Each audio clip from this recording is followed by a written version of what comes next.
Go live. And then I'm gonna share this train wreck of a stream around. Record. Put it there.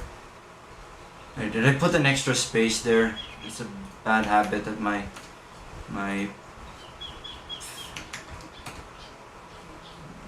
Vignet keyboard tends to do. I'll fix that before we begin. Better keep that. Oh, that was fast. Tempo sparks high. Well, I expect a lot of assembly language here. Thought I'd do a stream of this. Wait. You can do it here. Nope. No, you can't. Live chat. I want to turn off. That you cannot turn off moderation. I do not endorse moderators. Can I edit the stream name? Give me a sec. Higher than recommended bitrate. No, I want that because it'll look better. I have the bandwidth. You should be able to take it. I'll try to... here it is. This edit button. Yeah, there's an extra space. Yeah, I'm gonna basically stream a development session with a thing I've been working on for quite some time called n00bROM. It's basically like Kitla, but open source and has features that are not available in Kitla. Like you could use serial port or redirect TTY, so you could still use it without a parallel port or some kind of freewing device. So yeah, this stream is at 30 because seems desktop capture is very slow. I'm now at 17 frames per second. What's this, PS1 FMV? It goes up and down quite a bit. And then what's annoying about this? Oh, I could just... never mind, it'll be awkward. What to do. You can hear me, right? Should be. You can see it on the VU meters. Frame rate is not very smooth because, well, desktop capture is not very good on the R5240. It's not very fast, though I'm not exactly sure how fast it is with a more powerful video card like my Quadro 4000, which I can't use anymore, or I can use it, but it'll be like using it with its balls cut off because the proprietary NVIDIA drivers for it, the 390XX package, is no longer available in Archvile Linux. So I have to regress to an R5240. I better work on getting rid of my phone in a moment. I haven't released this yet, mainly because I need to polish it first before I fire it out to the internet. So I'll try to explain about assembly language here and there, but not... well, it depends on how good you are at programming, really. As long as you know how to build things in Linux or in Windows with the MSys2 shell, compiling shouldn't be too difficult. It can be a bit awkward in places, but once you got it working, you can get it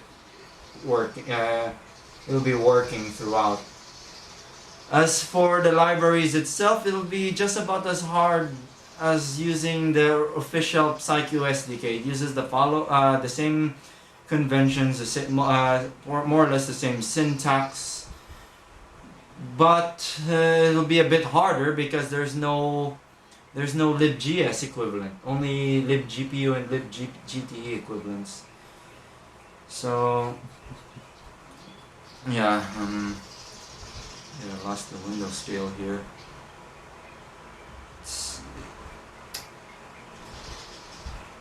I've been seeing so many people being unable to use PS-Noob SDK because they couldn't compile, probably because they are used to doing everything in like the IDE doing the compiling themselves. They don't understand build processes. So yeah, window capture, things like that. Still using my VX1000 as a video camera, but as a webcam, which is better than using an actual webcam. Very choppy here because of the desktop capture. So yeah, yeah, unfortunately I could not use my Quadro 4000 anymore. So yeah, it sucks. So what I'm gonna do is I'm gonna add like binary upload for serial and parallel, I believe. And maybe also do cleanup. I don't need that bit there anymore because I'm using my own controller pad routines that fixes some issues I've had with the serial upload. This thing really needs a bit of cleaning up. It's a bit scattered in places. And what else? I need to check the... I think I need to rename EEPROM to like cartridge, because that's what it... Rename that to...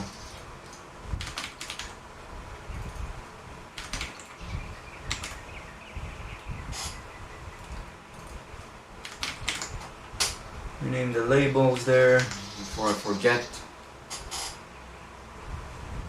Let me double check my stream settings. It should be public. I'm not a moron. I'm streaming at a higher bit rate because it's gonna look better this way, you idiots, and I have the bandwidth. You should be able to take it too, idiots. Live chat there. Alright. This will be a pretty slow stream. Feel free to throw questions at me while I'm doing things here. Chip ID, enter, exit. Right. I think I have to add like a menu option to specify the switch type, because I cannot really auto detect the type. I cannot auto detect the cartridge type very well, because I had to do it in like the earliest entry point of this ROM cartridge, which is around here. This is its entry vector. This basically patches a breakpoint. It's a trick that's employed in, I think, Pro Action Reap. No, I think it was I don't think it was. I think it was Explorer that used this method. KiteLot does it weird in Pro Action Replay as well. Why don't I bring up... No, not we. I don't use the word we. I don't work as a team. I'm allergic to teams. Specs.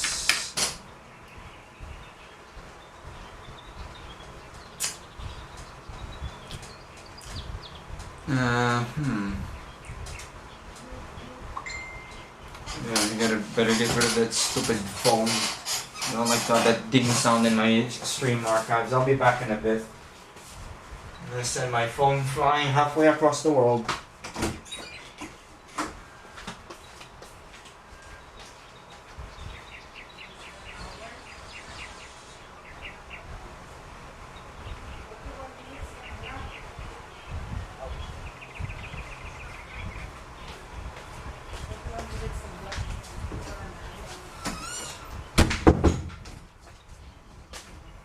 Okay, I'm back. So what was the trick? I just wanted to make sure so I don't look like an idiot. Like those people who call the GTE a geometry transfer engine. It doesn't transfer anything. It transforms vectors, you idiots. It's a coprocessor. It's even attached as a coprocessor to the CPU. You use COP2 instructions to access it. Cheap devices.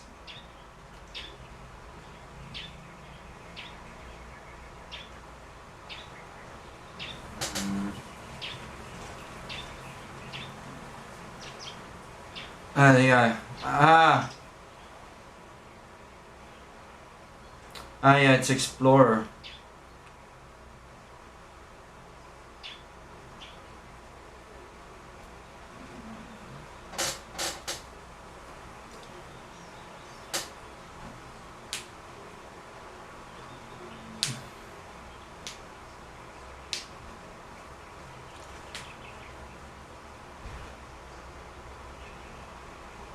It's using what's called a mid-boot handler. What a mid-boot hook. Basically, you patch a break vector, then you set a breakpoint at address 8003000, I think. So what happens? In my case, I'm using a memory access rather than a program breakpoint, but I'm still using program breakpoint as well for compatibility with emulators such as no cache, where memory breakpoints don't work. So what this does is it will hook a break vector, and then it'll place a breakpoint at where the shell, the BIOS shell, the one that has the famous Sony startup on the PS1. So when the BIOS starts copying the shell thing, it'll trigger the breakpoint and it'll wind up in the start code here. This bit of start code here copies the program text of my ROM thing, which is appended at the end of this. Reason being is this is far more reliable than doing everything in pre-boot and initializing the kernel manually, like what Kiteline the Pro Action Replay firmwares do. The downside with that is it's unstable. So yeah, no cache breakpoints does work. I'm talking about processor breakpoints, not the emulator breakpoints. What I'm doing here, it's using the processor breakpoints. The program counter breakpoint works, but the data breakpoint doesn't work. Breakpoints in the emulator itself do work, but the emulated CPU does not emulate data breakpoints. So I should have made that clear actually. So what am I gonna do? I have a video capture going on here, so I can display what's going on the. Where did OBS go? Ah, there it is. So I could start my n00bROM thing there. Oh, latency seems not very bad. Yeah, no cache doesn't seem to emulate data breakpoints, which is odd. Not too annoying because, well, the time it takes for I don't know, it's not really a big thing, but using data access breakpoint is actually faster than program, because you don't have to wait for the BIOS to finish copying the shell to ROM. It will just kick in as soon as it starts copying into RAM, so which is faster. This is Nedit. It's an old text editor. I won't be surprised if this was used in like Unix machines. This is DNU thing. It's Nedit.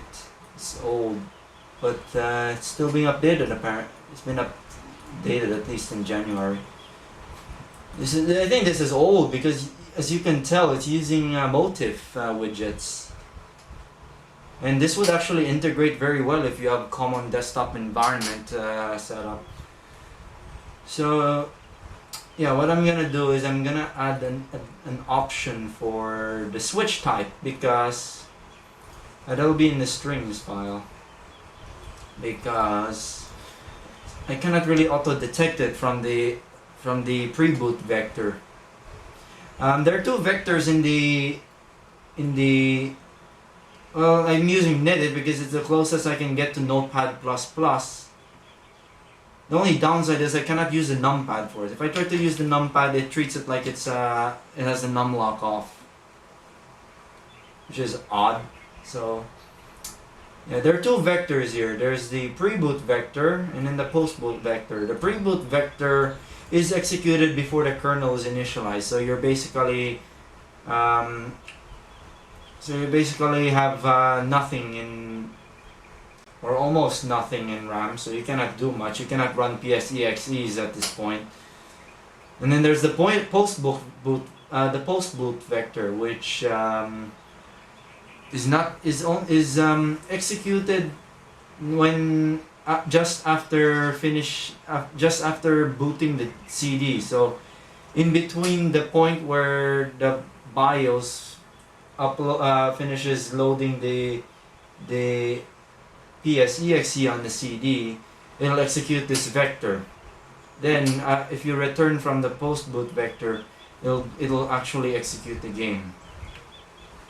Quite an odd feature, really. I'm not sure what that was for. Maybe extensions of some kind that activate.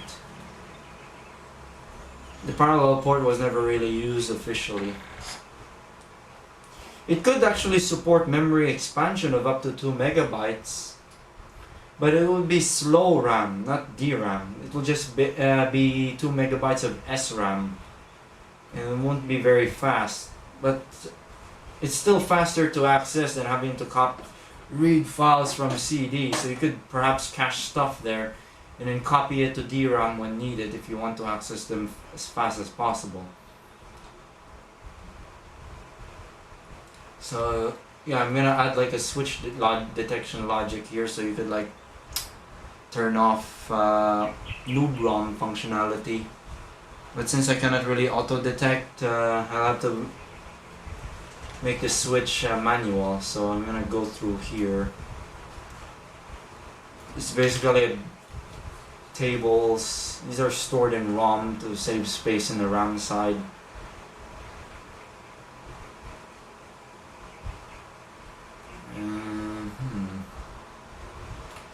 So I'm gonna add it over here.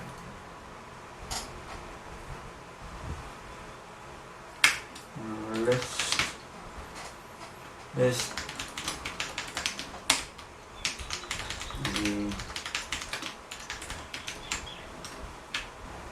switch type.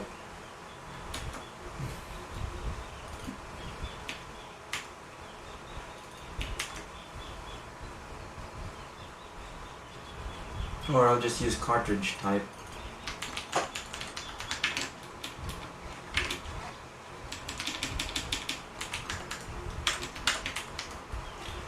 Then I'll go to the tables here.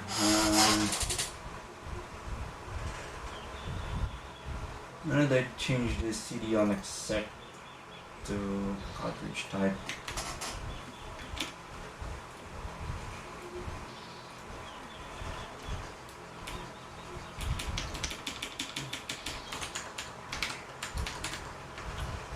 Card type options.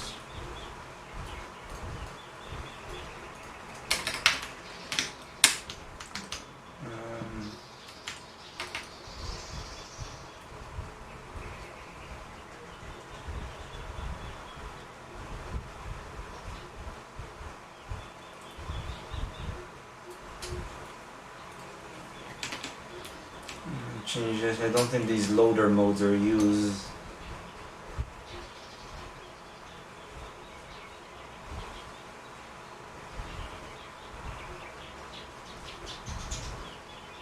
And they don't appear to be used, so I'll just comment them out temporarily.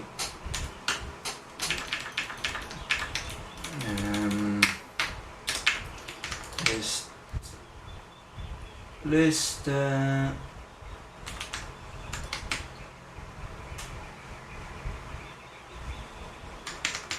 no switch, generic option for custom cartridges without the switch.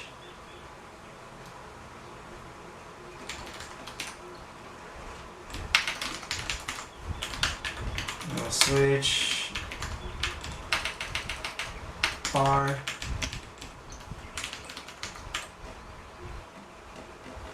And then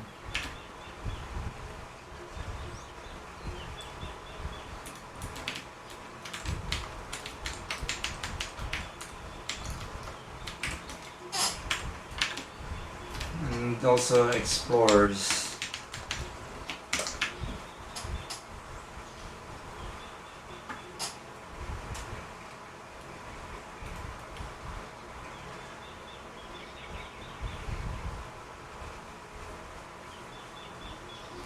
List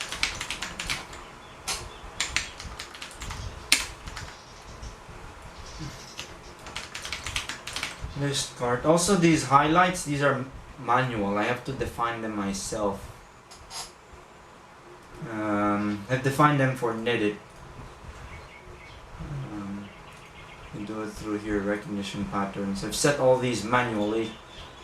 And that's also another reason why I chose knitted. So I could like do highlights, syntax highlighting on assembly.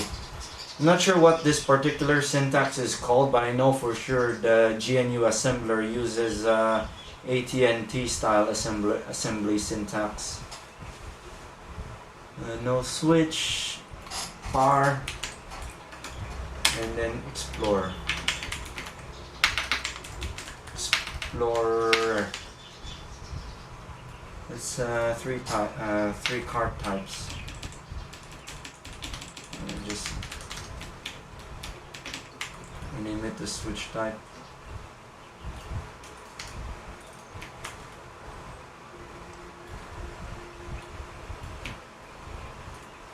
List switch type. List switch options. List switch options. List switch options. Basically, this is basically a table of pointers, because in my experience, this is the easiest way to implement a menu in pure assembly. Because what you need to do when you're drawing the menu items, you just need to parse through this list of pointers until a 0 is encountered. And then for the options, you parse another list of options until 0. Maybe I can implement that easily. Same for the options, also tables, very easy. It's easiest to implement menus this way. It's also flexible. It's easy to add or remove items. Though you'll need to like remap the way you handle the menus a bit, unless you like add an additional field for like menu item number.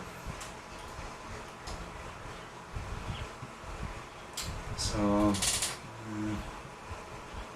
switch options.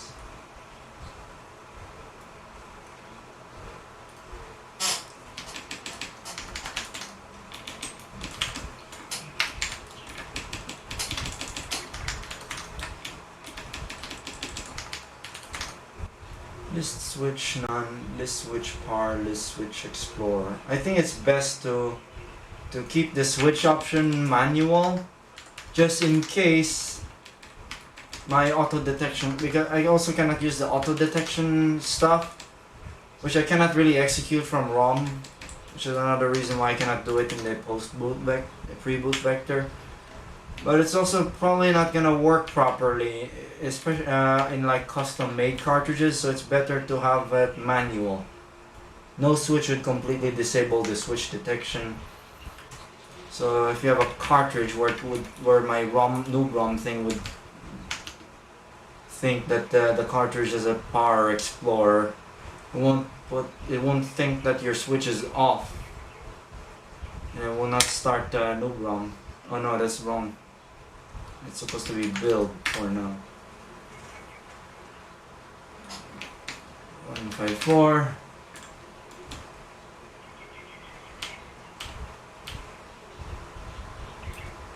Where did I put that spring?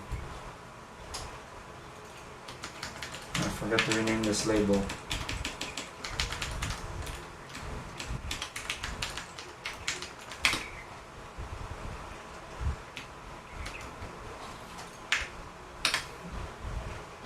I can run no cache PSX here, but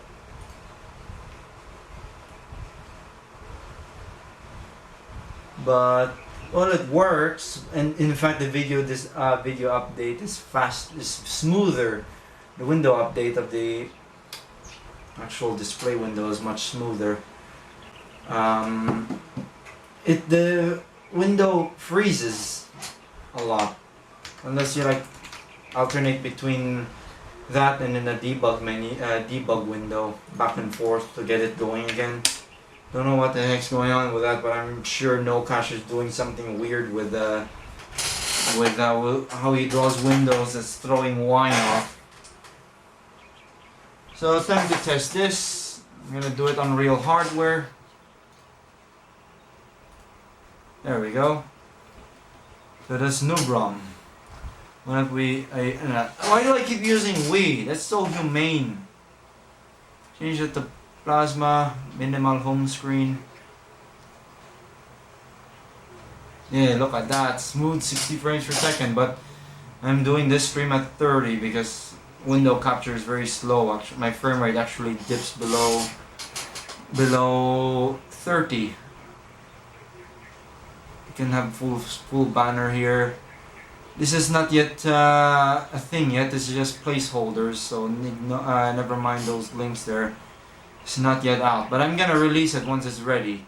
I'm not releasing it yet because I don't want to release something that's half-baked.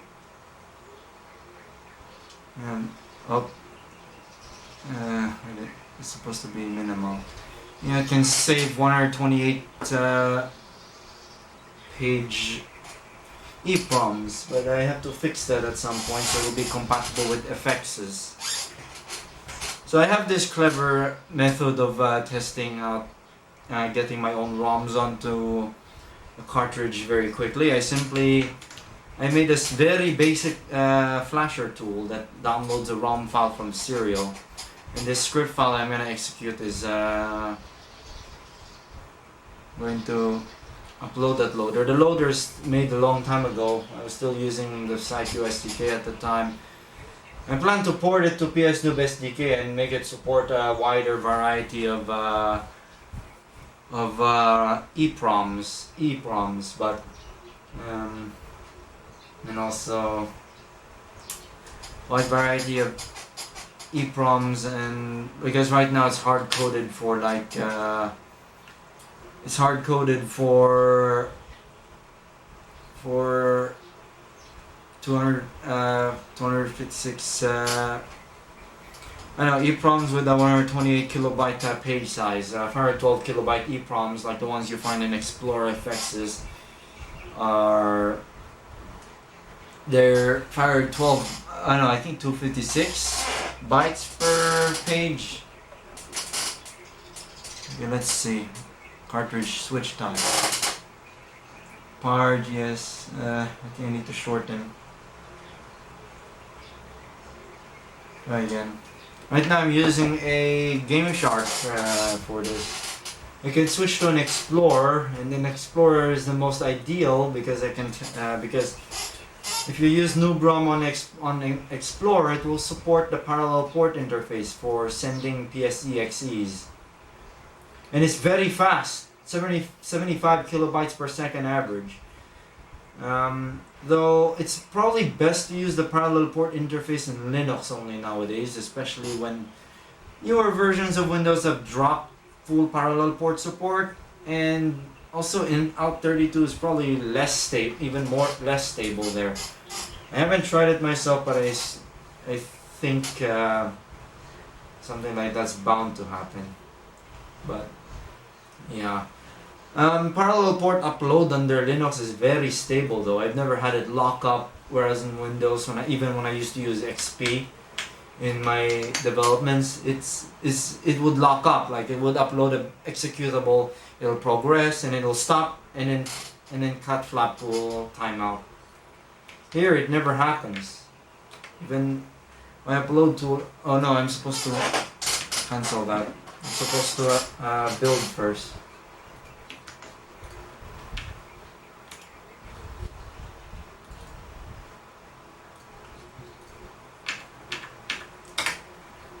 And upload. This ROM supports downloading PSEXEs from serial or parallel.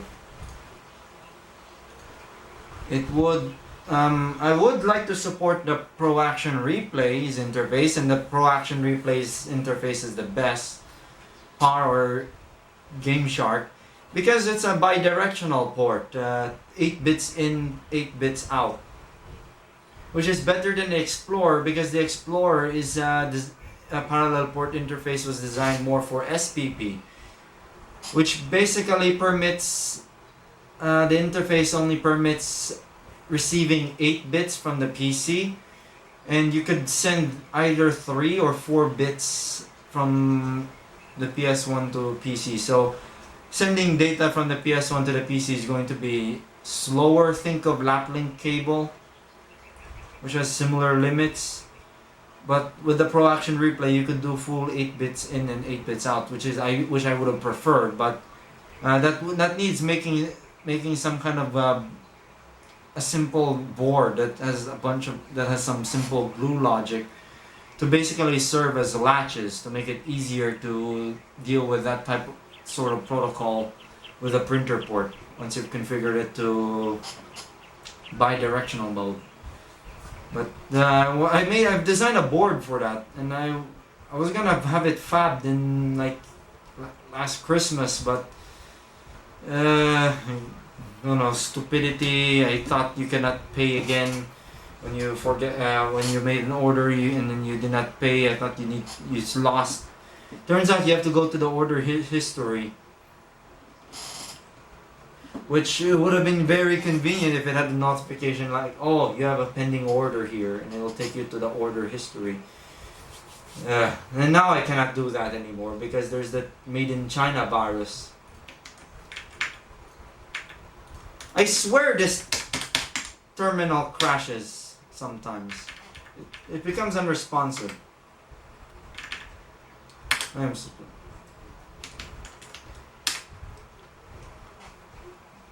Oh, no. What? Oh, it's already flashed actually. Switch type. No switch, power, or explorer.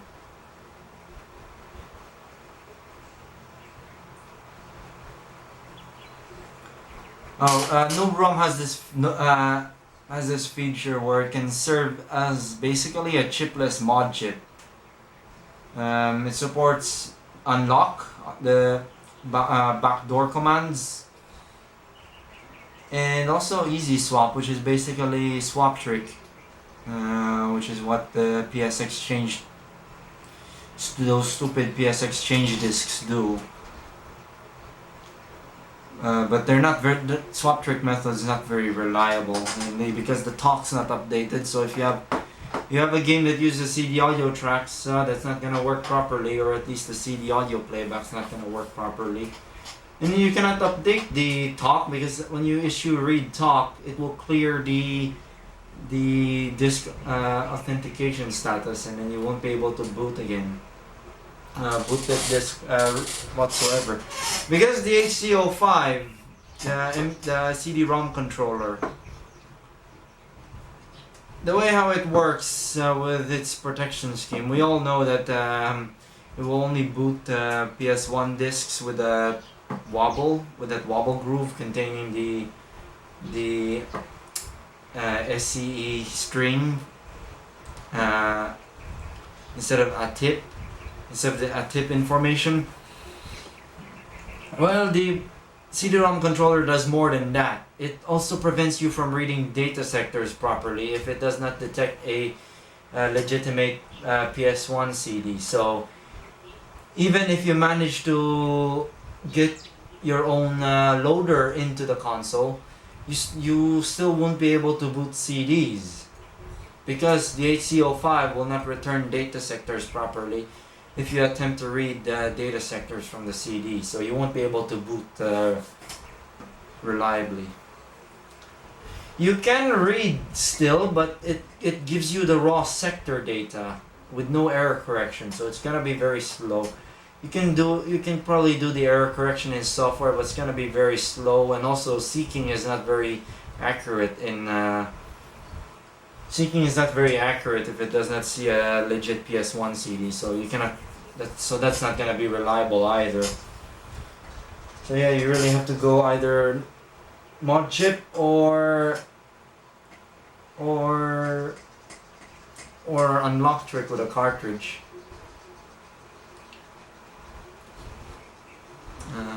What am I supposed to add next? Switch type. I don't know, why did I put the kill screen down above? So I don't have to like adjust the offsets of the settings.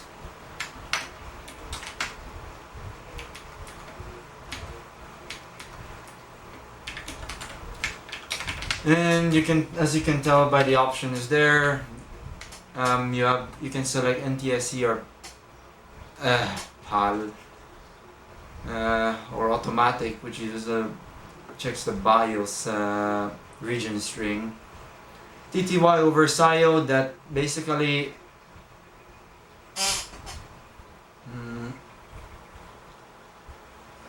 that basically directs TTY output, like standard in and standard output, to the serial port. So if you have a program that uses printfs and then it doesn't initialize its own serial serial I/O thing, it will it'll do, the n00bROM will just hook it for you. So if you turn this on and then you boot a game, depending on the game, that game would start farting out a bunch of debug messages, like Legend of Legaia. It prints out a bunch of not necessarily error messages. It basically prints out a bunch of status information, and also I think Metal Gear Solid as well does it too. I'm not sure if it's the Japanese version or the English version that does it. But last time I tried the Japanese version, didn't print anything. But I remember there was a version that would print a bunch of things related to like cutscenes. Exception, switch type, off switch. I'll rename exception kill screen to just exception.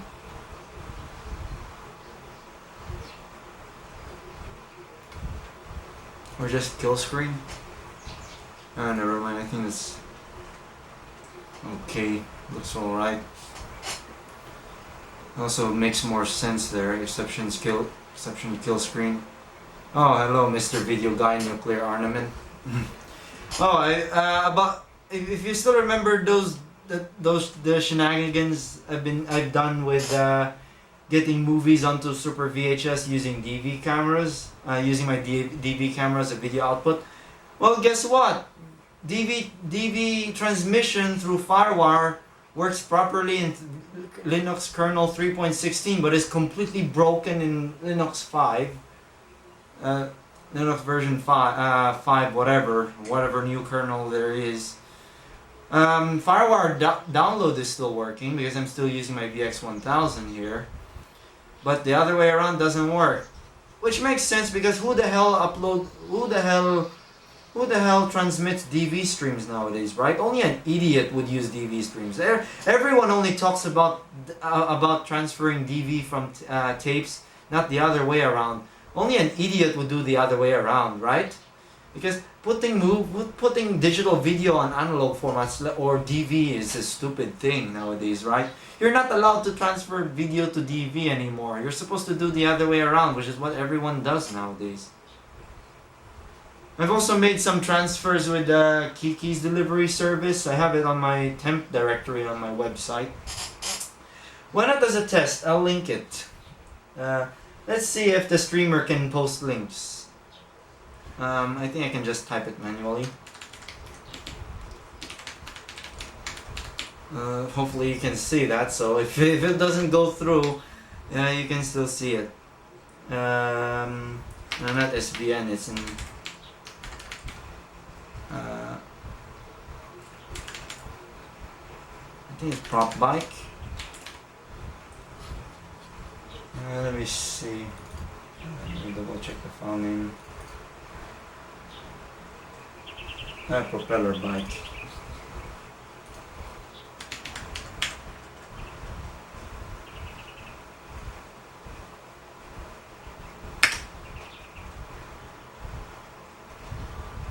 I'm not sure if that appears on your end. Let me know. So, yeah, whilst the DV transmission in Linux 3.16 does work, no, I'm using VLC. I'm using DV grab, and then I pipe its output to VLC, which it then plays, and then I capture the VLC window. The problem is it's a bit laggy. There's a small bit of latency, unfortunately. I'm using DV because I don't know. It's easy. It's also easier to just wire up. Plus, I'm using my capture card for the PS1. Oh, also my n00bROM thing has a fader, as you've noticed. It dimmed the screen. It's just that. So yeah, sucks. Also, while the transmission does work fine, FFmpeg has a flaw. It does not seem to output raw DV video properly. The camera will display the video, but there's no audio output, so there's something wrong. I'm gonna have to write my own tool to like fix the DV stream that FFmpeg outputs. It fixes it up before farting it out to DireWire for the camera to pick up. So it'll be much easier for me to put movies onto Super VHS. So all I have to do is just convert the video, downscale it to 720 by 480, apply an apply a telecine interlace filter to convert it from 2398 to 29.97. Then once that's done, I just blast that big DV file to the DV camera 100% seamlessly. The method that I use in the end, where I basically chop the clips individually, there's a flaw. While the audio is seamless, there's a flaw. During the transition, sometimes the frames stutter, but that seems to only happen 3 times throughout the film. Yeah, I know about YUV411. I believe I did YUV411 pixel format conversion, but I seem to remember it supported 420p, as you said, but it's only in the PAL version that supports that. So yeah, I'm gonna continue on with this thing. And let me see if it lines up with my configuration parameters here. Oh no, it's no, that was actually correct.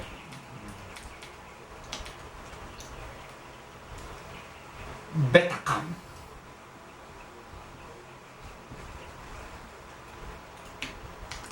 Oh, by the way, something really annoying happened in Archvile Linux. The NVIDIA 390XX driver package is no longer available, which means I could no longer use my Quadro 4000 to its full extent, and I could only use it with its balls cut off. If I had to use the Novio driver, which has barely any acceleration for like the newer video cards. In fact, I have my Quadro 4000 right over there, just sitting there. I've rolled back to I went to an R5 240 because the Radeon driver supports it, and it actually plays video more smoothly than the Quadro 4000. The common problem I have with the Quadro 4000 is that playing 60 FPS videos look like it's playing at 40 or 50 FPS. It's not very smooth. It's not full frame rate that's appearing on my display. But when I went back to the R5 240, it's very smooth. Video playback on the R5 240 is much smoother. I'm getting full frame rate. So at some point, I'm probably gonna upgrade the workstation to an AMD FireNoob V7900.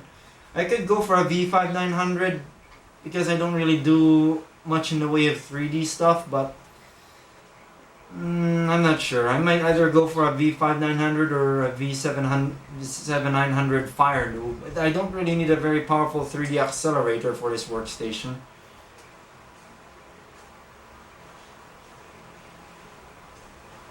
I don't know if the Novio driver developers would support cards beyond a certain range.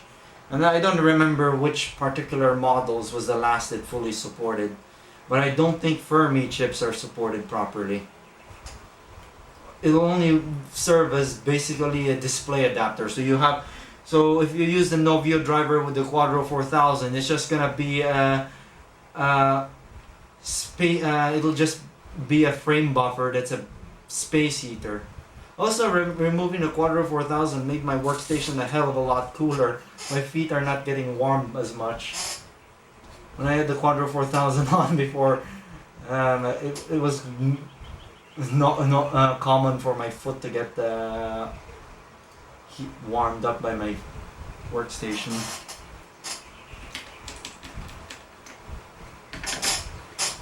This will be 1, 2, 3, 4 switch type.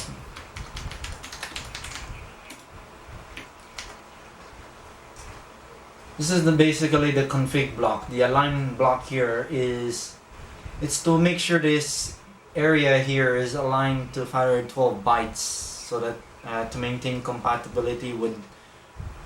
I think I can get away with 256 bytes. Let me see what's that value 200. I think it's 512. I don't think I need to align it that hard, because even the largest EPROMs that have been used as in a cheat cartridge as a cheat cartridge. No, wrong. It's 2 megabytes, and then that still uses a page size of 256. And let me double check the win bond. I think that's also 256. 29 W29F040. That's the EPROM of an Explorer FX.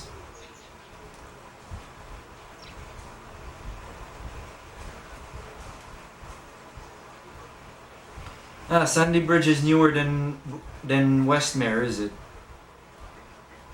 The dual Westmares. No, the Sandy Bridge is newer than Westmere, is it?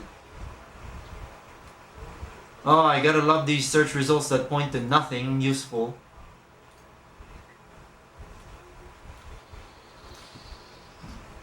I had the datasheet for this.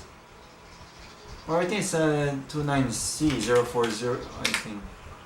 I have the chip in my drawer. I could have just looked at that. I took it out from my Explorer thinking it'll fix the save setting problem with Kaitla. Turns out it only likes SSD chips, so that didn't do anything. So page size was not the problem. Stupid! Wow! Google Chrome can't view PDF anymore? Idiots! I wouldn't be surprised if they broke it. Because you know, developers nowadays, they're so crap.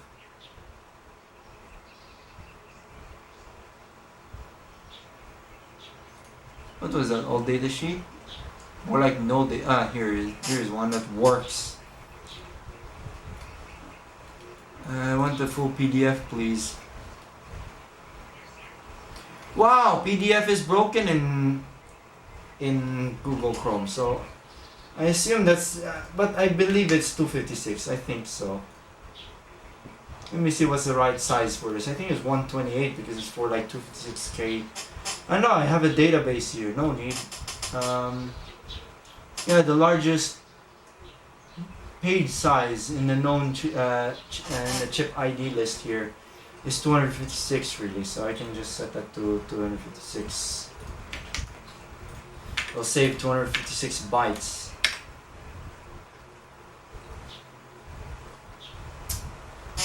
TTY redirect, switch type, exception handler. Switch type is switch type 3, 4, 5, 6. No, it's over here.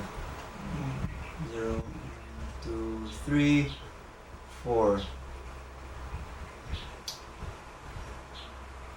0, 1, 2, 3, 4. 0, 1, 2, 3, 4, 5, 6, 7. Okay, settings still aligned. I don't know what the hell is going on, but it shows like a dead puzzle piece. I think it's a plugin error or something. That's odd because I remember viewing PDFs yesterday and it worked no problem. Okay, let's upload this. I'm using the serial loader with this because I'm using a power cartridge and I don't have a board to. Oh my god, I forgot to switch back. I forgot to keep switching back. Sorry.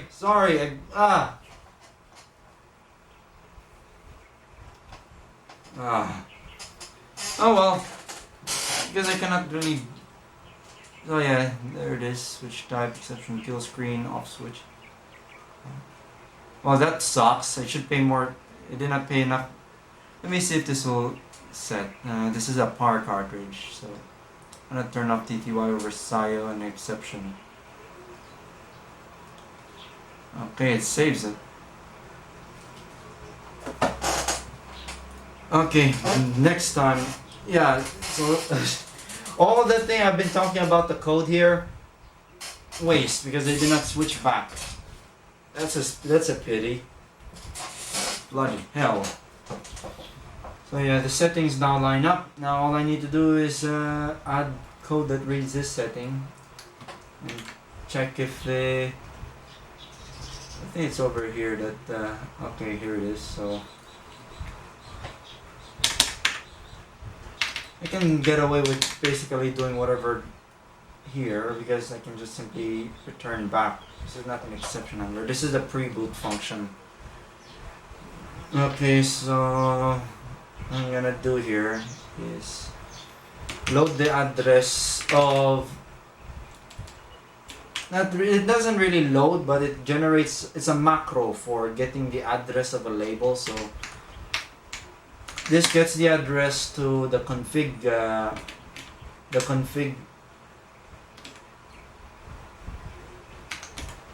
The config block down below, which is aligned to 256 bytes because these EPROMs write in pages. Then load a byte. Let me see if this lines up here to set V mode.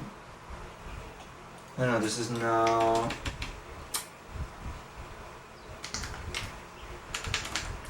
This type, switch type is the fourth, and config conf type 0. Do something else for now because there's a load delay. No, it's set, not conf. Set. This loads a byte from that config block.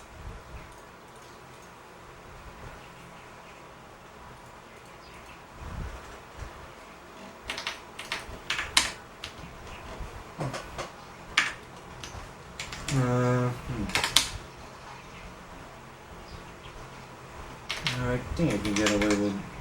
No, it's just 4 bytes of wasted if I just use a not there. LBO and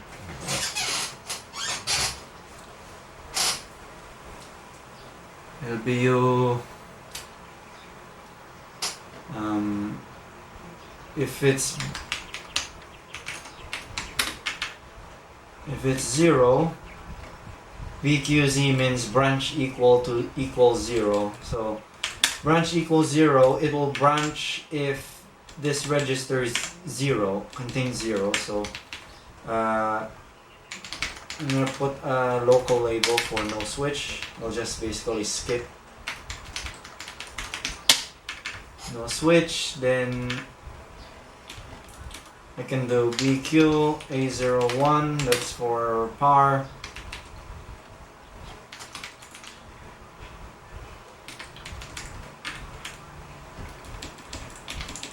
Switch par, put the label here. For par, the switch register is at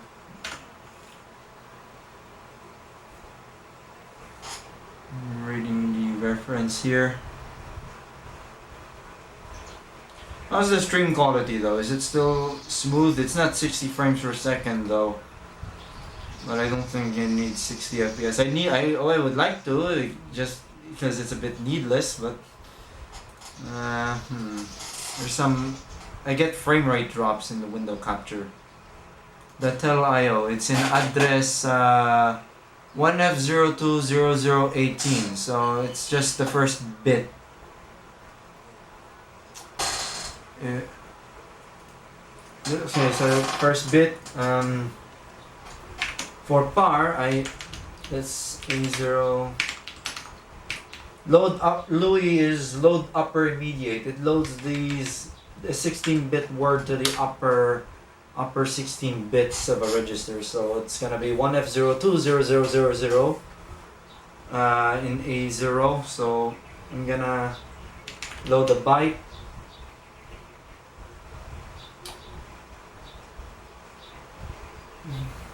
I think I can get away with just a single register here. So 1F02, oops, this is a dual monitor setup I'm doing. I'm using those stupid 1366 by 768 panels for this. So switch setting, bit 0 off on 18, so that'll be 0x18. Now, and A0 mask only the first bit if that's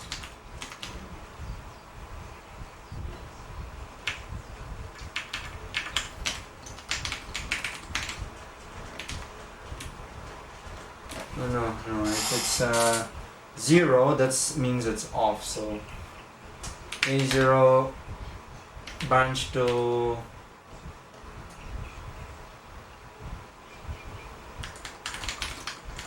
return BIOS, which basically goes to this part here.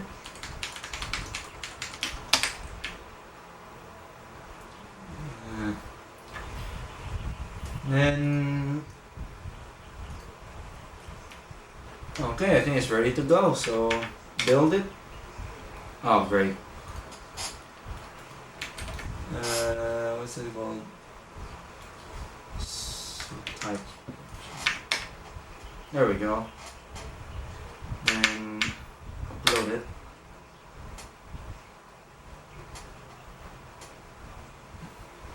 I'm doing things through serial, so it's a bit slow. Okay, let's see. Okay, set the switch.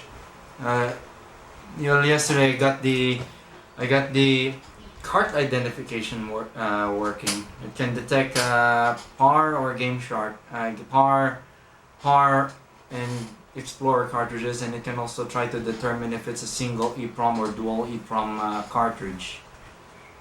TTY over style, turn it on. Let's try PAR GS switch. So let's save.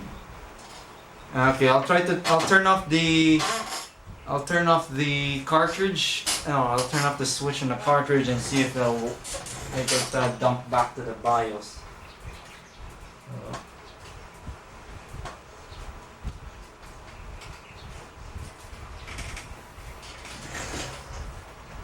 Dong,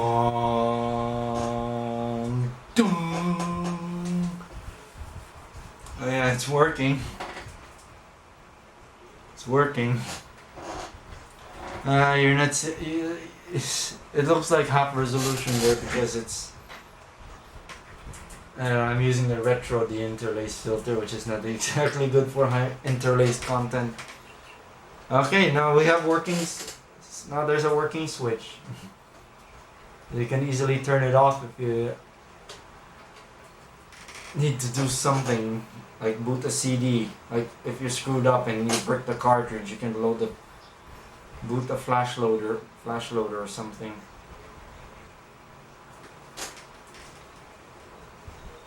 My CPU is pegged at 50% though. Okay, now that works. So next I'm gonna support the Explorer switch. I'm gonna change cartridges after I make the changes, so...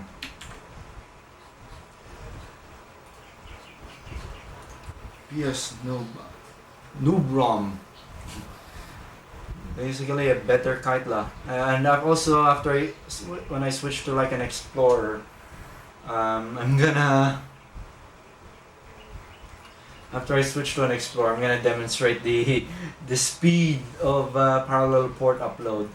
By the way, my workstation actually doesn't come with a parallel port interface on the motherboard, so I'm using a PCIe parallel port card.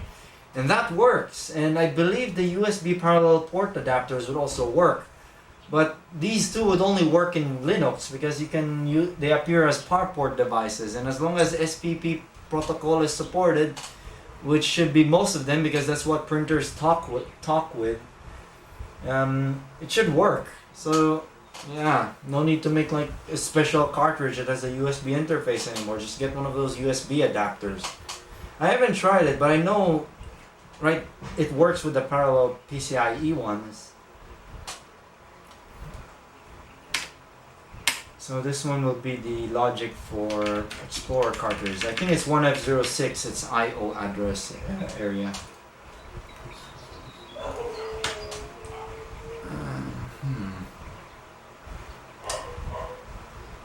Oh, almost forgot. So...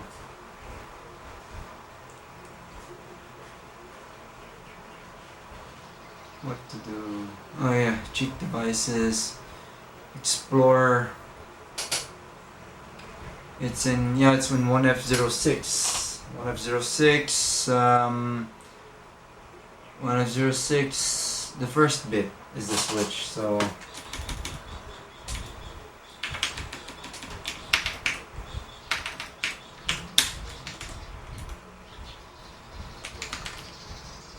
and IE0.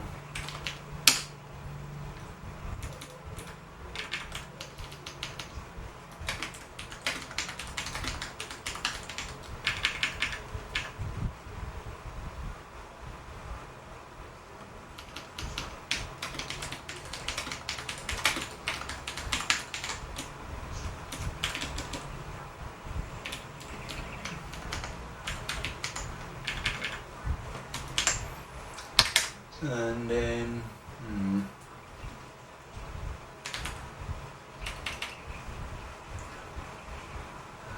that's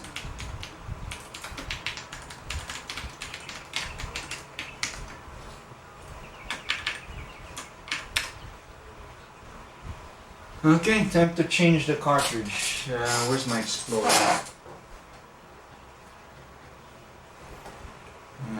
Here's my Explorer cartridge. These things most certainly are highly sought after. I don't know if they're using it for homebrew development or not, but the thing about the Explorers, they have a parallel port interface that uses SPP wiring. The downside with this is it's only like 8 bits out from the PC to PS1, and then you could only do like 4 bits the other way around, or 3 bits if you're gonna use one of the output bits as output lines as a handshake. I don't know, it's very fiddly, this thing. It's not really good for like back and forth communication. It's not very reliable, I feel. It's very precarious. It's just but the power is better because you have full 8 bits in and out, so you get full transfer speed on either direction. So yeah, I'm gonna change cartridge. I guess the TV needed ground.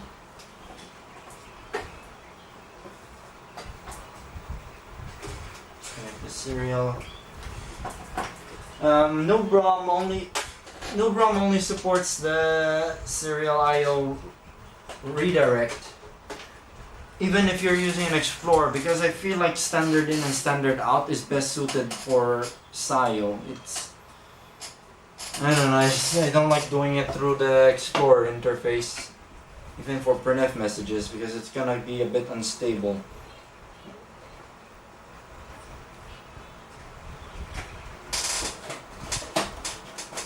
Also, this cartridge used to belong to Loser.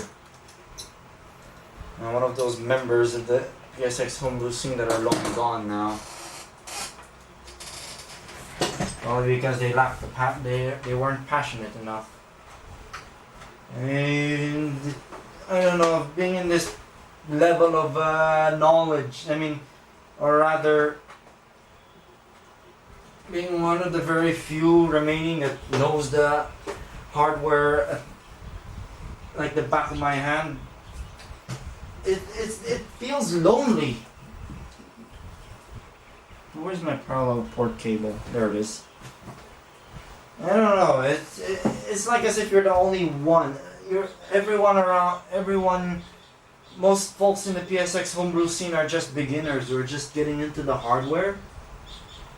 Very few are skilled. Though I do see skilled people there. I even saw folks in my stupid Discord server. I forgot his handle, but he made a 3D engine using PS Noob SDK, and that's very impressive. I haven't seen him around in a long while though. I'm surprised if he got too cowardly or something, because internet people like to be cowards. Okay, that's for the Explorer now. And I should be able to demonstrate the parallel port interface. So make sure and upload. Oh, I forgot to connect the serial cable. I don't know, it sucks that there are very few people who are about as skilled with the PS1 as I do, really.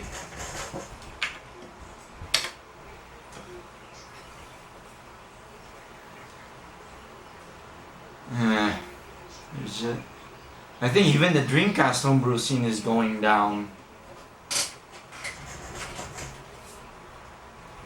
Okay, let's try this. Switch type, this is an Explorer. Turn on that. Turn on that.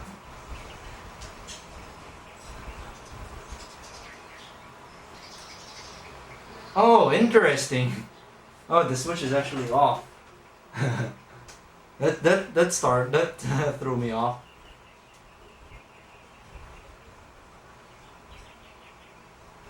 Uh-oh.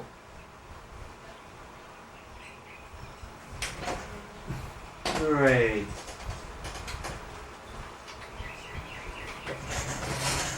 Now what? Now I can just switch to the power back. Or I could just do... This is a chip unit after all, so I could just boot my loader there. I screwed up somewhere. Oh, it's reversed actually. No.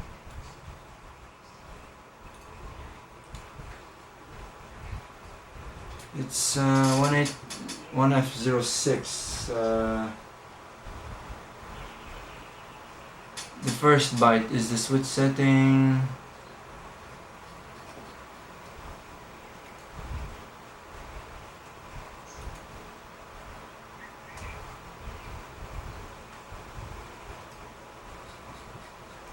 I haven't tried messing around with a PS Triple. I don't even have a PS Triple that is soft modded that allows homebrew to be loaded onto it. I'm considering getting a Slim. My brother has a Super Slim which I cannot modify. I'm considering getting a Slim because at least those can be soft modded.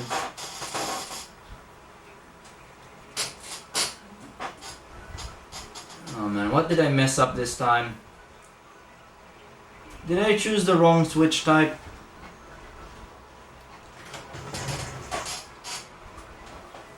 Oh no, I hear stupid, what do you call that? Whatchamacallit? Royalty-free crap music.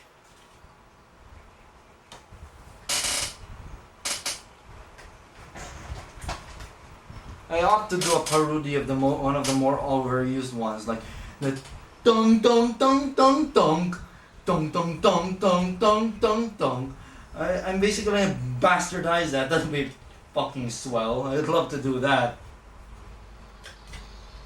Oh wait, why don't I try to do that with like the CZ? I have it directly behind me.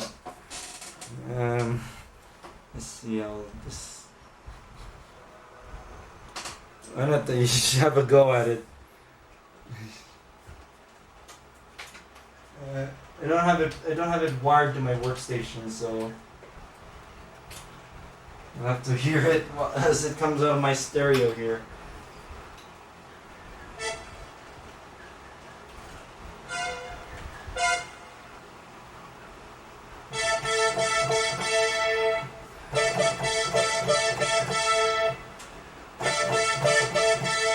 Something like that. I could actually play the CZ5000 no problem. Why don't I have a go at it? I don't know if that gets picked up though.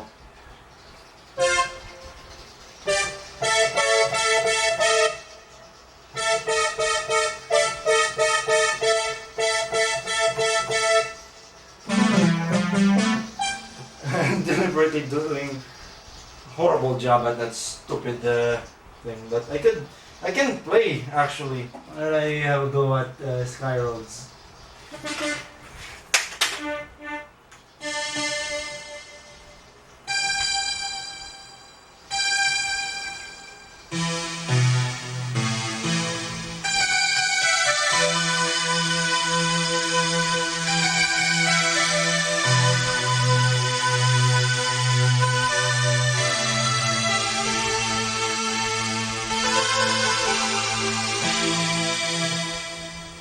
Just so I don't look like I'm an idiot who spent like 6,000 for a synthesizer that doesn't know how to play. I can play it.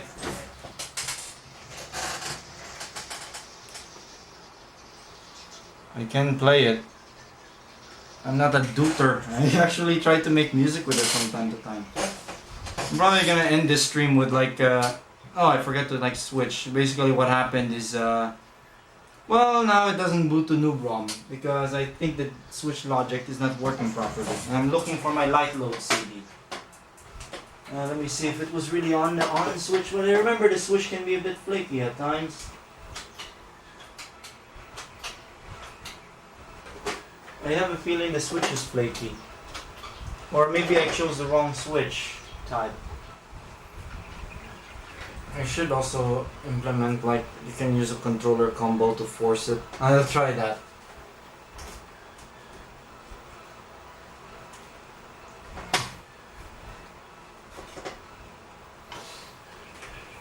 Stupid royalty-free garbage. I really want to do a parody of the dong dong dong dong dong. Dong dong dong dong dong. It sounds like it's an existing song, to be honest. It sounds like that song with the lyrics. Yay yay yay dong dong dong dong dong. There's really a chord that sounded like that there. I don't know that song title because I don't care about these mainstream songs. They're usually crap. I won't mind getting a good vintage album though. So what I'm gonna do is I'm gonna have to use the old light load loader here. And that's my old one. This is before light load was ported to PS Noob SDK. I had the disc with the newer loader in it, but I could not find it.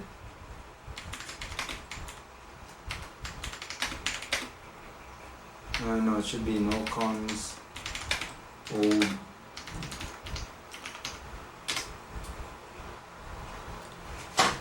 And did I forget? Oh, I forgot to run. It follows the same command line syntax as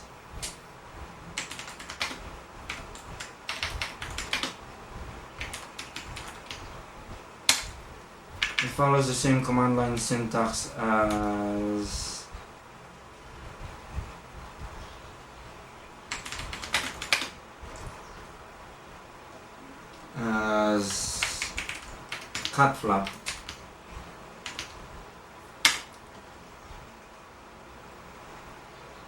Missing address parameter.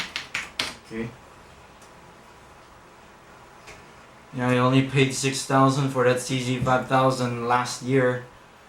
Definitely worth it. I'm pretty sure these go for way higher than that nowadays. And it's also the oldest thing in my room that I'm aware of. Yeah, well, that's an 80s synth. It's a really good synth. Way better than a stupid DX7. I actually did come across a DX7 once, and it didn't work, and it did not work. It turns on, but it does not. It does not. It does not make a sound. It just makes crackling noises. It's as if something is blown in the synth portion or something. There, Explorer. Make sure it's set to that, otherwise you'll be bricked. But why don't I make Explorer the first option? Because, yeah, 6,000 Philippine pesos. Convert that to your currency to get the actual value. 6,000. Remember, I'm living in Pinay land. Our money here, our currency here is Philippine pesos. So when I say like 6,000, it sounds like a big value. No, it's a very small. It's smaller once you convert it to US dollars. This is Pinay land. Oh, why did it become that? Uh-oh, I think something's screwed. Oh no. That's strange. Oh, there's corrupt values. Ah, no, I think there's a misalignment.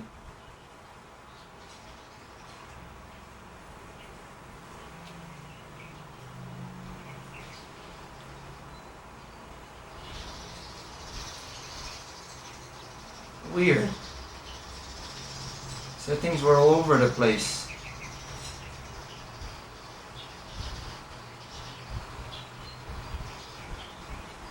Auto, normal, on, Explorer, on.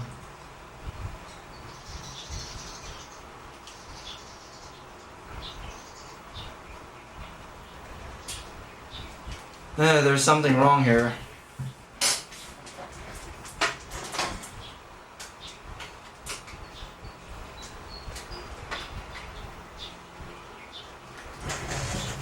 Why don't I add the controller override stuff?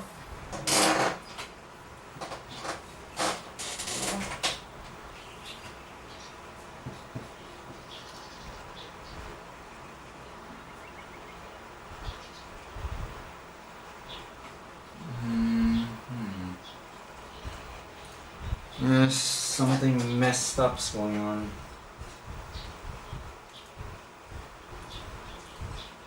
One is part production replay. Why is it not working here?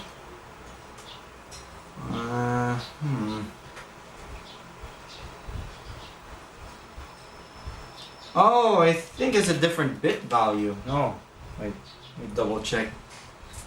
Switch setting is 1F060000. Yes, that's correct.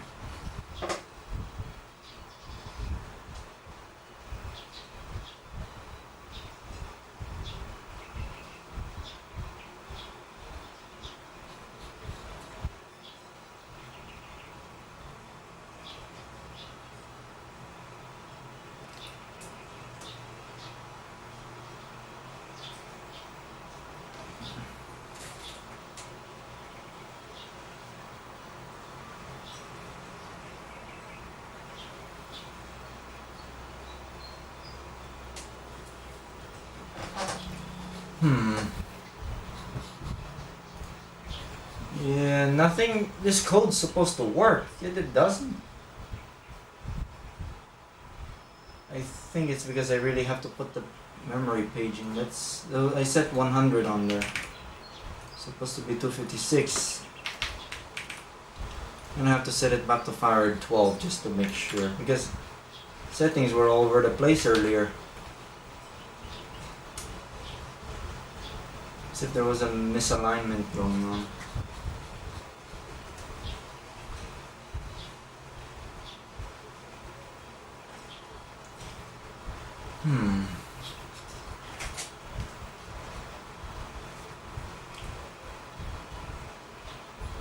That's just defaults there.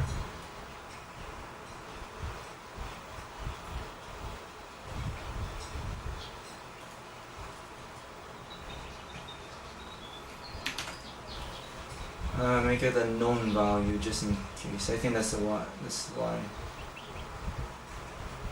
If it detects an unknown value, it will just boot it because it's probably invalid setting set. So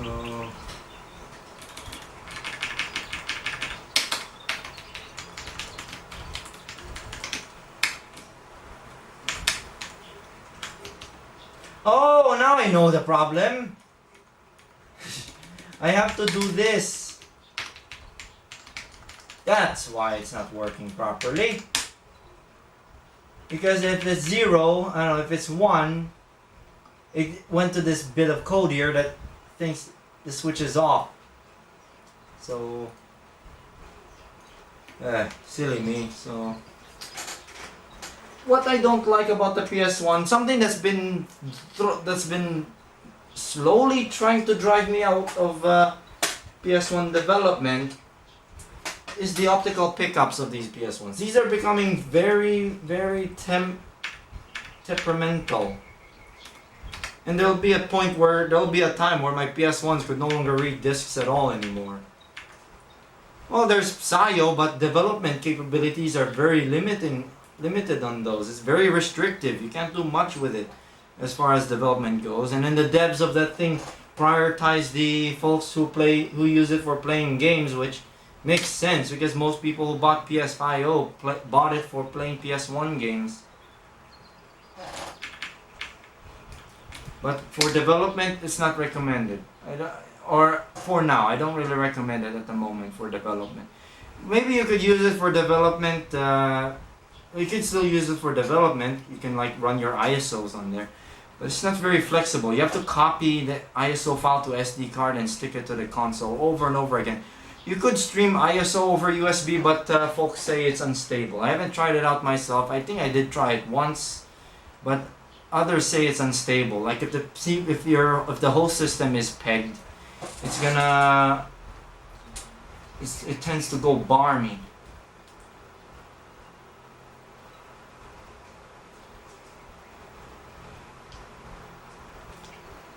Okay, and let's save the setting. So turn that switch off, reset, back to PS. Wow, boom.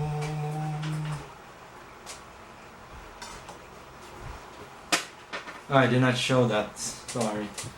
I would like to have like a quick toggle button. The reset with the switch on. NTSC PAL. I really hate PAL. I really don't. I don't like 50 Hz.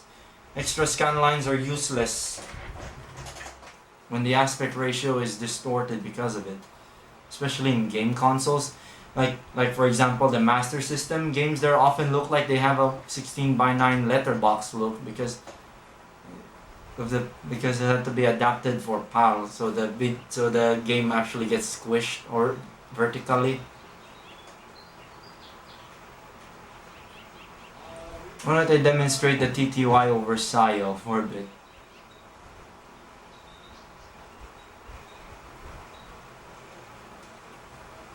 I think it's on there. Exception kill screen. I have to write a program that will deliberately cause a crash so we could see it.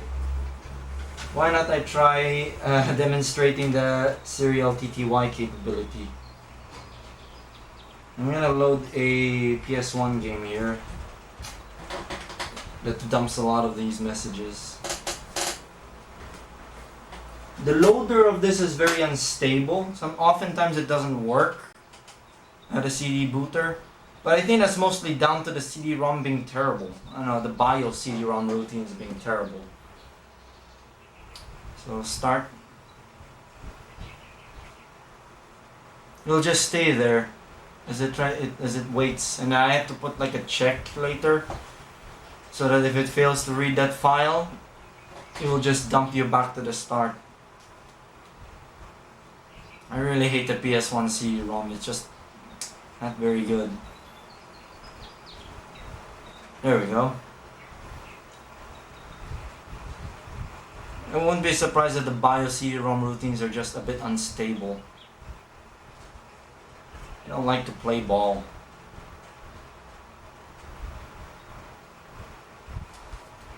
It works sometimes.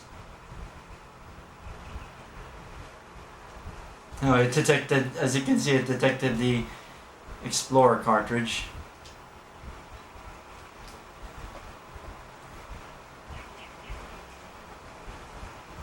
There we go.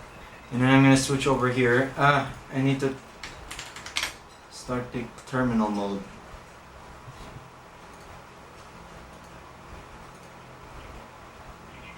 It should start producing a bunch of messages.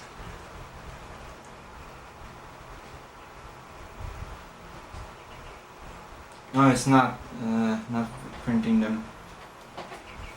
I gotta make sure I turned it on. Yeah, it's on. TTY over SIO. Let me see if the config block aligns.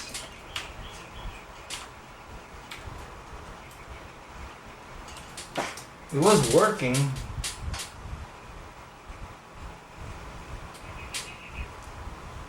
Oh, it works there now. Forgot to remove a function called it. There it is, n00bROM TTY device, so it's working. It's supposed to work. Yet this game is not outputting any messages. And then the CD-ROM stumbles.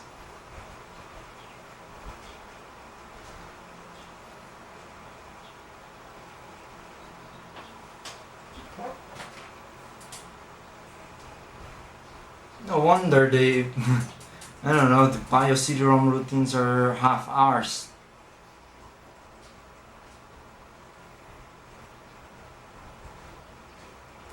It's supposed to output printf messages.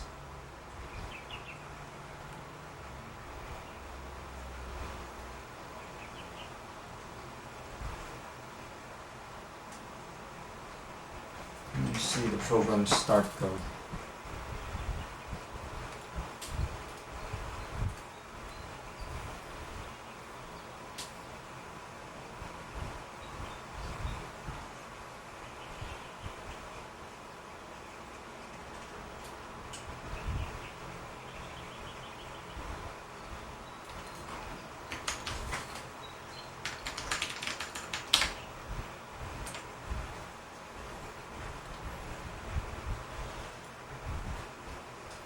Yeah, unstable piece of wank.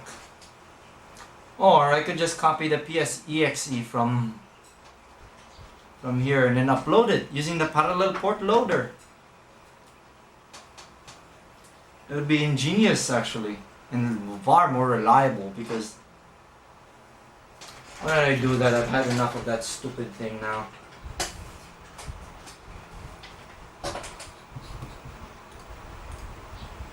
Yeah, that's a thing. You flip the console because I think it's because the sled wore down. But if you flip it upside down, it goes back into alignment. So I guess that's called the turn turtle console. I would like to get an American unit so I could test the unlock. I'm told it works though. I mean that feature actually does work in n00bROM.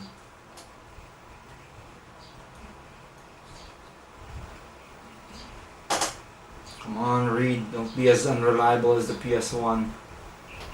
The executable is this one. It's 430 kilobytes. Just fart this out the parallel port and it should run. It should put it. No, just. No, this will just be a temporary. I'll delete it later. Okay, I'll try this again. I think I'll just leave this running, or I'll start a mini comm session. Or I'll just start another terminal.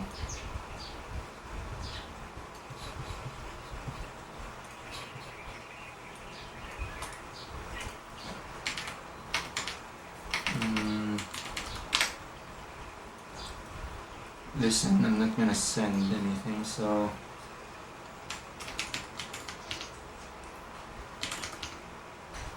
this should work.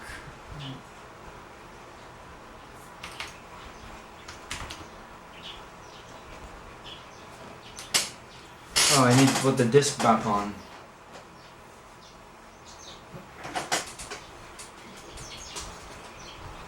We have the parallel port attached? Yes. So remember, I'm using a PCIe parallel port card. Watch this. It's a 450 kilobyte executable. Ah, now it's working. See it? See it?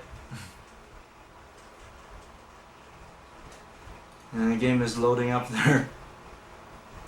It's not optimal quality here. I'm not using the appropriate deinterlacer. But you can see it's farting out a bunch of printf messages. I'm not gonna play any Legend of Legaia soon. It is interesting though. It's an interesting RPG game. We used to play this a lot when I was little.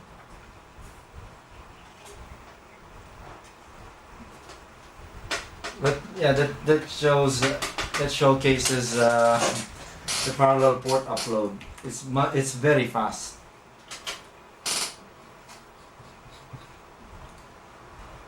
When I try a very big executable, one of the example programs of PS2 SDK. Projects, PS2 SDK, examples. I think this is about close to a megabyte.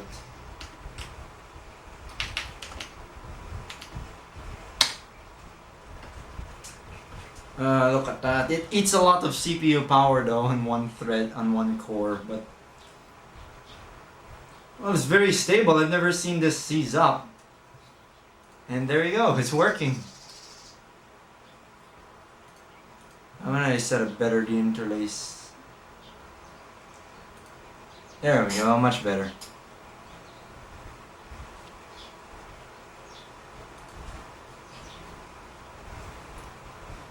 Why don't I try noob demo? Oh wait, I would like to bind that to a hotkey though.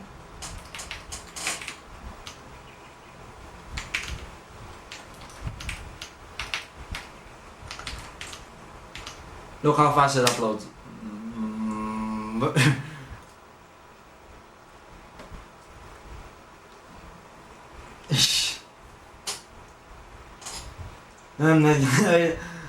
Parallel port still has a use, but only really works best in Linux, I feel.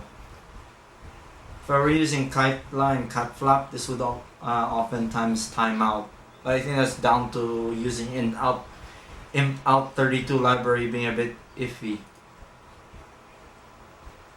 I believe this also outputs TTY messages. I tried it again.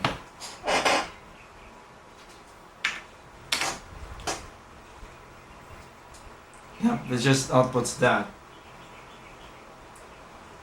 Why don't I do a full TTY demo? I should run this in term mode. I need to fix MCOMs here.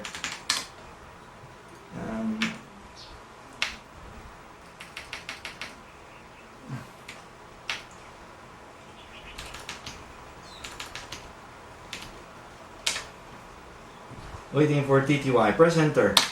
Hello world, enter a stream. No, long drops. One of my contacts. No, not really a contact. An acquaintance in Deviant crap. He doesn't seem to do much anymore. Probably has a family by now with his firstborn child. At that point, I'm better off not bothering with him anymore.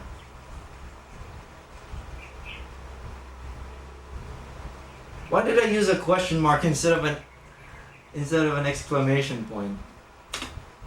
So yeah, you can do.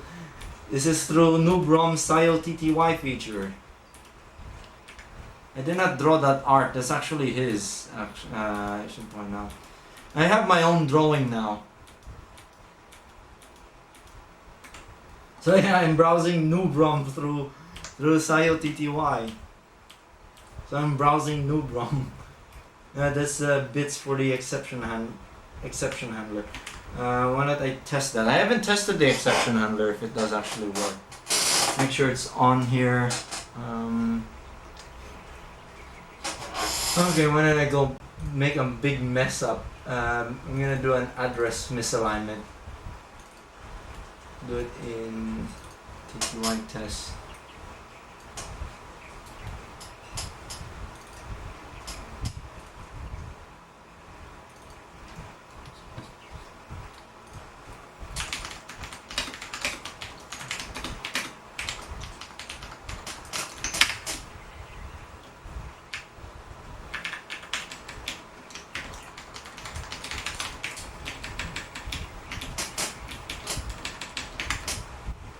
That should be an invalid address, and then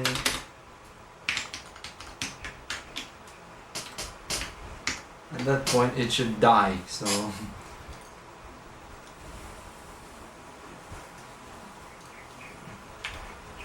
still need that. I'm gonna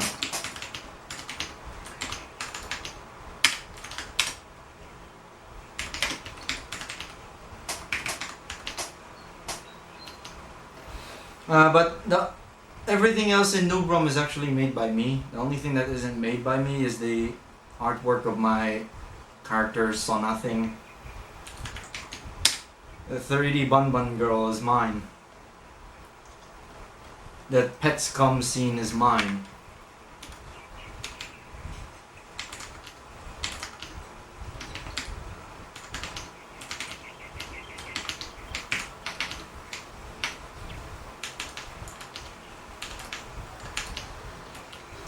Okay, this should die. I don't think I need to show I'll show this one instead. Okay, it's waiting for TTY. Die, then. Well, it crashed, but it did not trap. Don't know why that happened. It did not trap. But it's enabled.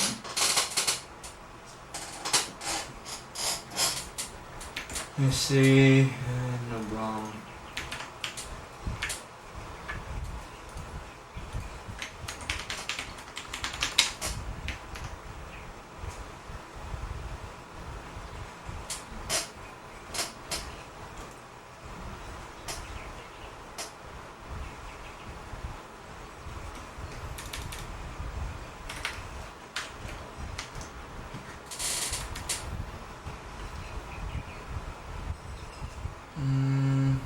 Fix it. Lame Guy 64 is Lame Guy 64, and I used to be called RGBA guy in the art scene, but in the PS1.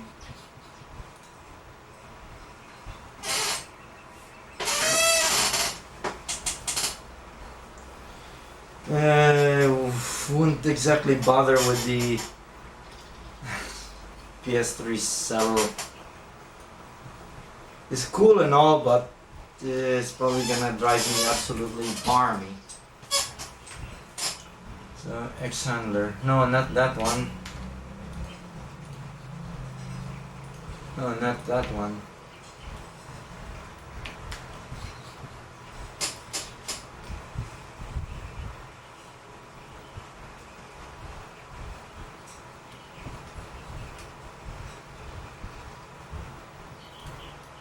Yellow Dog Linux. That's the distro that that was the Linux distro that you can install on a PS3 that still had that other OS option, isn't it? The other OS option, I believe, was Sony's answer to letting people do homebrew with the console, but for whatever reason they dropped that feature in an update.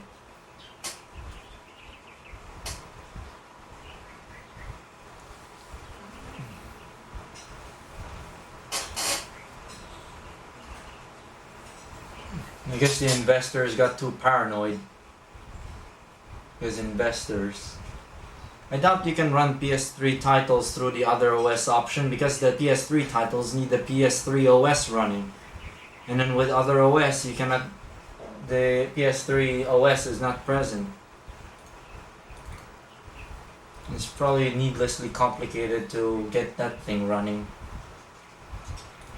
There's a problem with this spot here. Problem is I can't really debug it.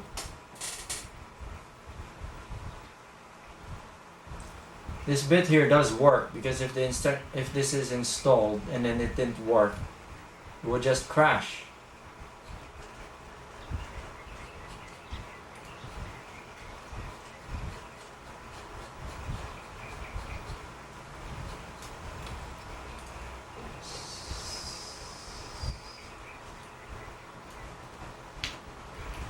Why don't I manually trigger it? I'll do it in no cache.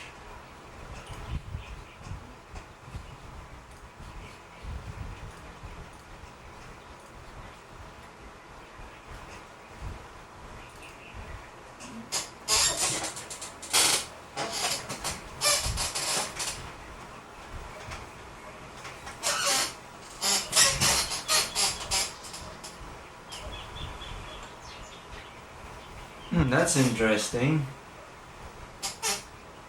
I don't know how they managed to implement that. Did they use like Novio? Did they fork that? Because the RSX is basically just a bastardized GeForce chipset. I don't know exactly which model. I think it was a 7000 series.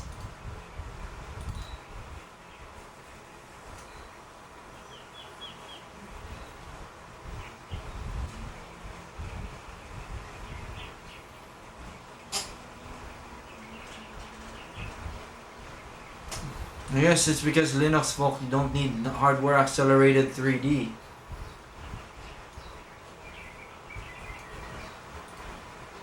Well, that's what it seems to be at times.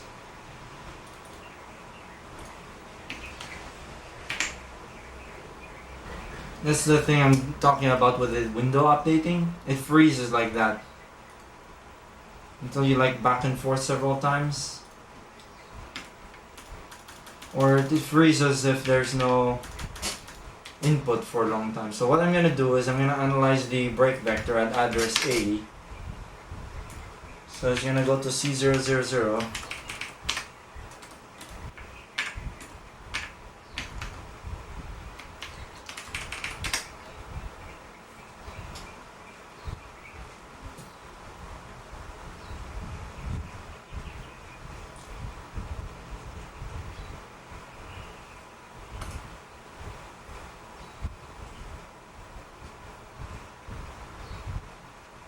Should be able to do this no problem as no, yeah, because this is can be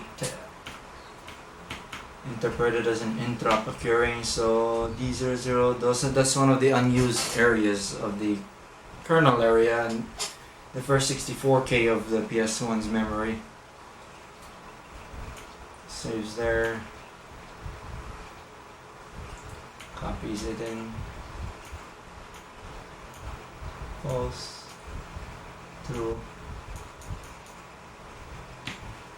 Yeah, it'll just run no problem. So what I'm gonna do, I'm gonna trigger a deliberate crash. I'm gonna force it basically, so not to.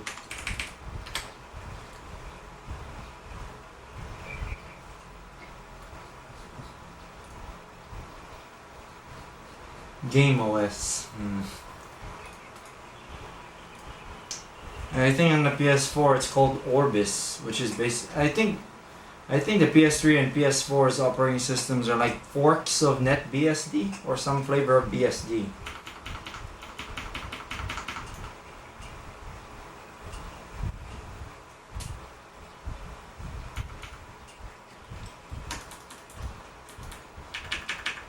Okay, so if crash happens, it'll go here. Jump here. F40JR. And then we'll save the registers.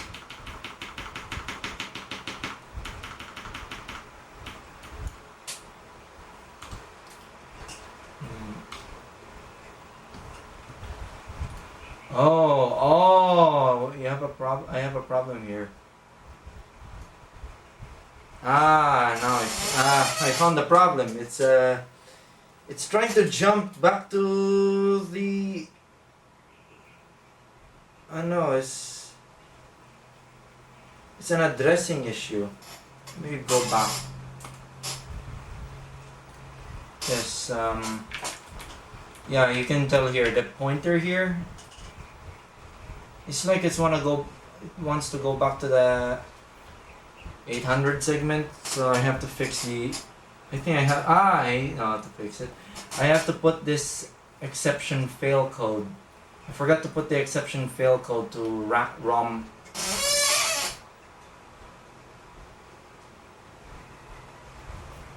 No, but the exception fail code is in.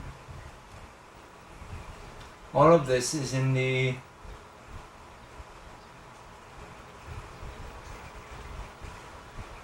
It's because these are in the RAM segments, these functions here. Okay, I'm gonna have to fix that. That explains why it's not working. I'll be back in a bit. I need a bathroom break.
Well, for the heck of it, I'll take a very brief break messing around with my synthesizer, with my CZ5000, before I like to start messing around with copying code.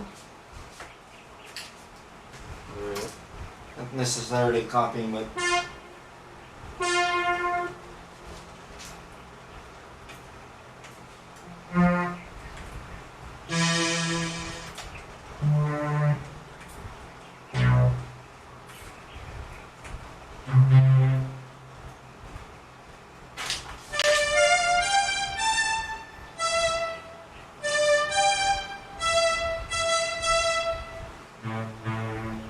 I don't know if I get the bass notes on this right, but what I know seems to sound pretty good.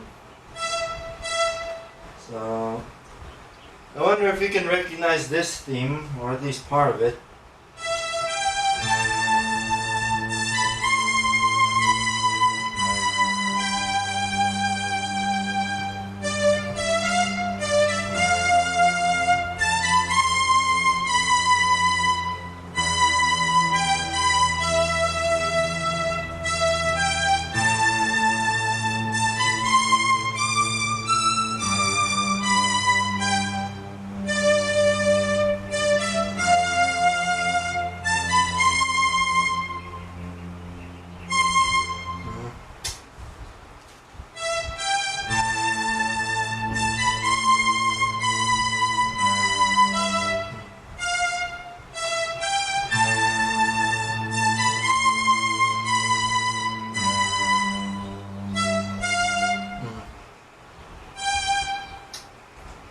Need a bit more practice with this.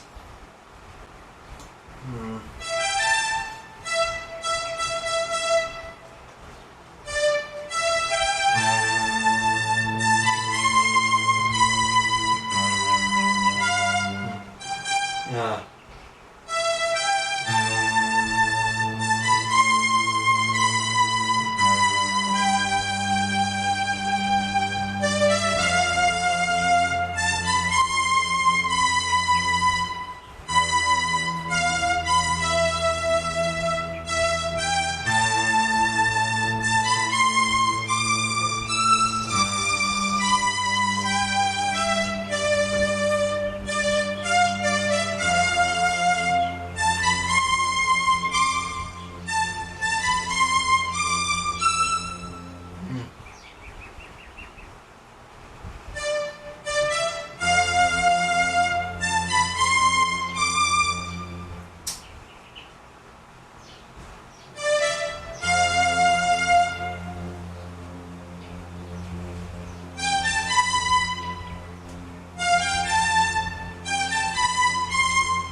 I forgot that bit.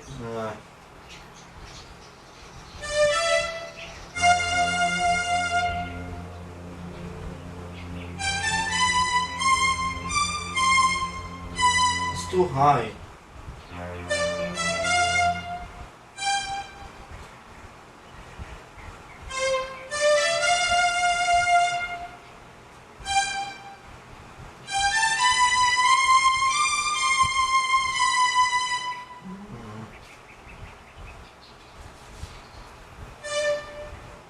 Yes.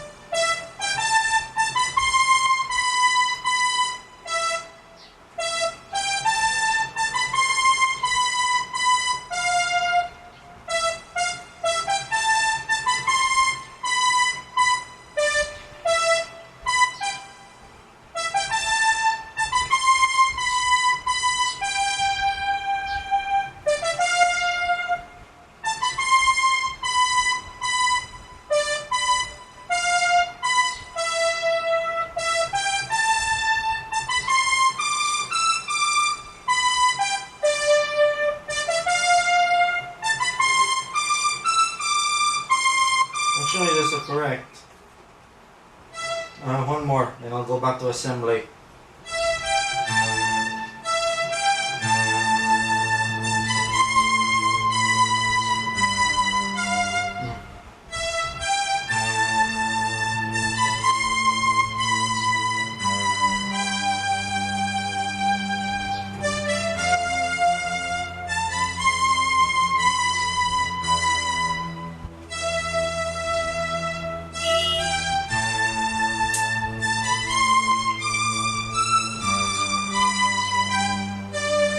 There's a car.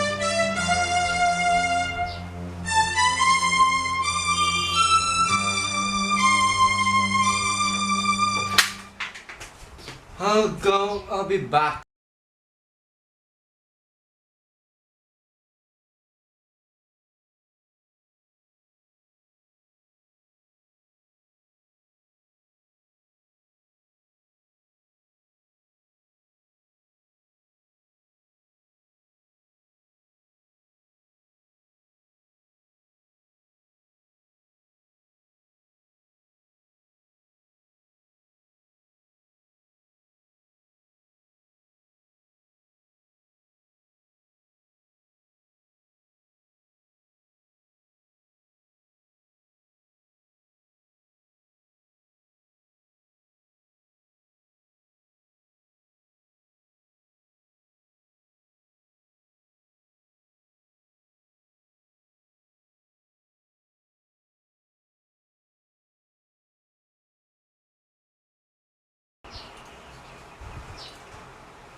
I don't know, I just started playing them as soon as I got my Poly 800.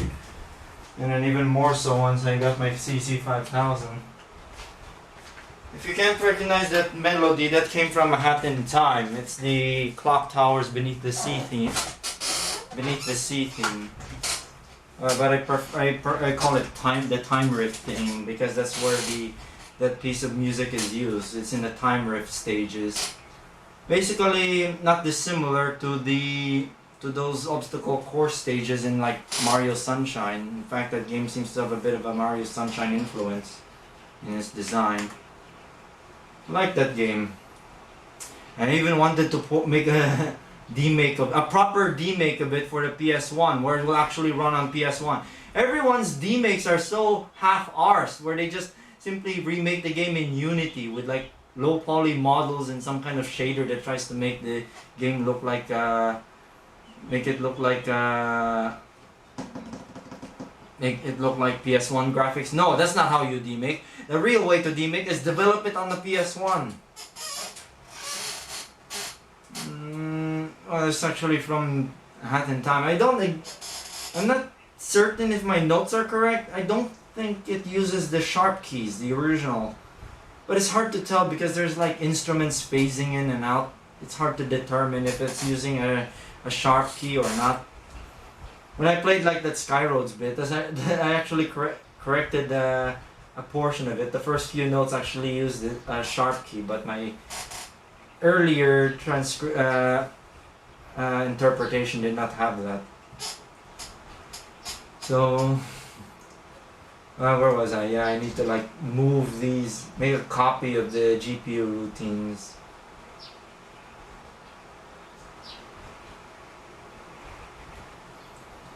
How they crash override.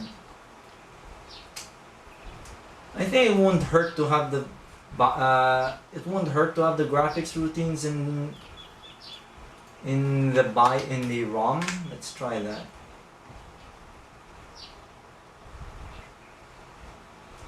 No, it'll fix the jumps. Problem is you cannot double define even if it's on a different file, I think. I hope I can. It's just a matter of making another copy of this. Oh yeah, I remember. Yeah, dabble with those things. So yeah, this first time. This is I think the second time I've done a PS1 related development stream. First, or actually third time. There were 2 streams where I did work on the H2000 workstation. That's the problem I have with our MIPS. It's ars MIPS. Why not? This is from a different file. Why not just redefine it? I think there's a macro that allows it. But I have doubts on that. Let me try. If there's an override to allow labels to be redefined, because this is in a different file. I'm pretty sure, if I remember correctly, ASM PSX allows redefining. Development of n00bROM, basically lame guy's spin on Kitela, except more reliable, or at least it's open source and it has more features. Well, it doesn't have like memory card dumping features or a file browser and media player of some sort.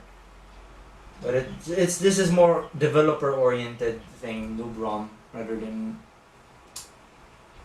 I'll try to make it like a Swiss Army knife, and we'll probably put Kitela,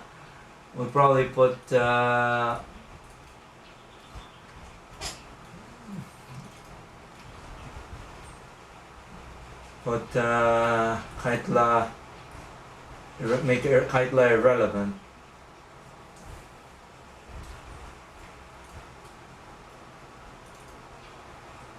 I'll showcase the features later. Right now I need to make a copy of the GPU routines for the exception handler. I can test on real hardware. I have a video capture here going on.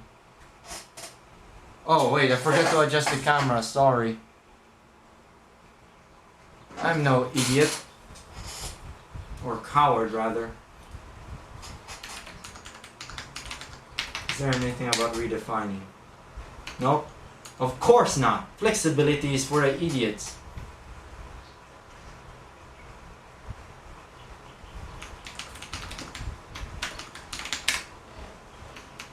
You cannot redefine. There's no such thing as redefinition. Or how about I just make no. That will have problems with like.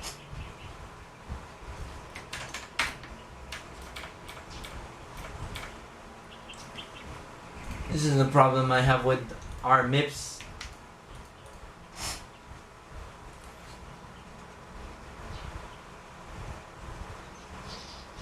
Even if it's in a completely different file, it will not allow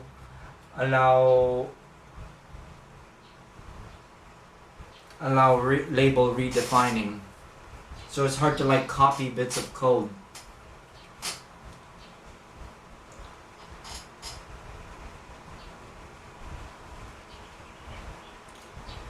So, well, I think I just need to copy like the basic functions, no need of these draw text stuff.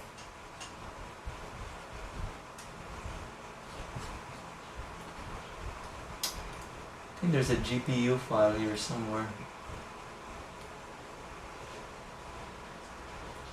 Here it is.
single at symbol does not work.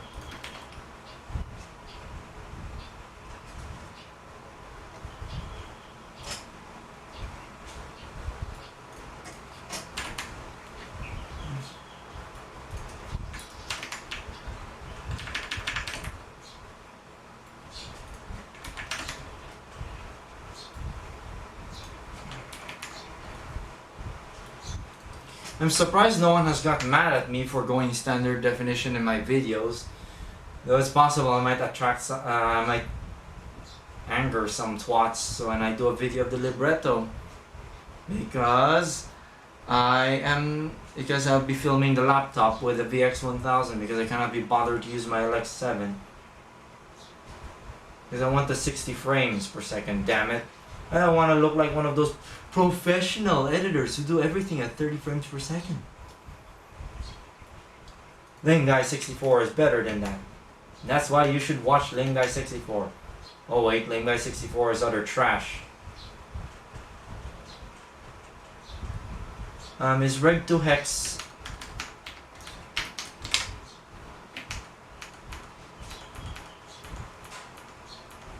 I have to make a copy of it. I don't know if Reg 2 Hex is... No, Reg 2 Hex is used some... in other places.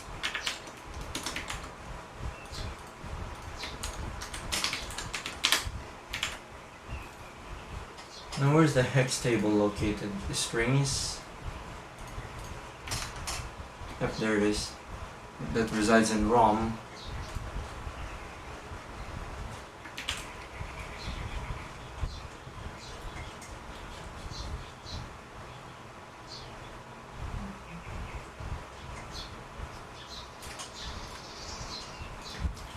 What a dumb assembler with no good, with insufficient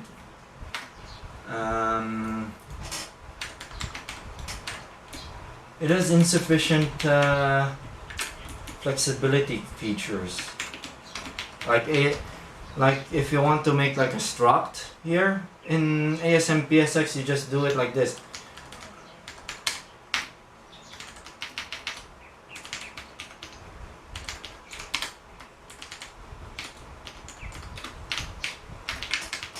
And it will automatically calculate the offset for those definitions. That does not work in MIPS because, of course, so I have to do it like this over here.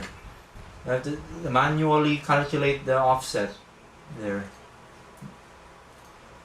I won't mind. There's source code of the assembler, but well, it's an assembler that supports multiple instruction sets.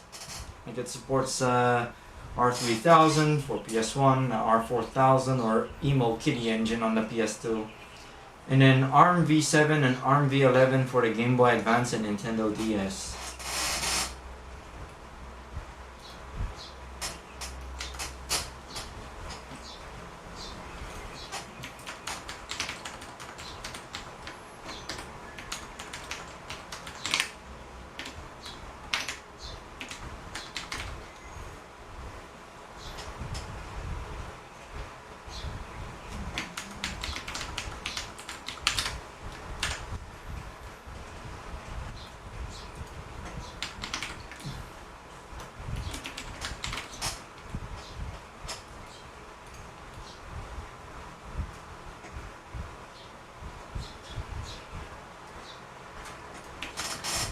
See if this builds.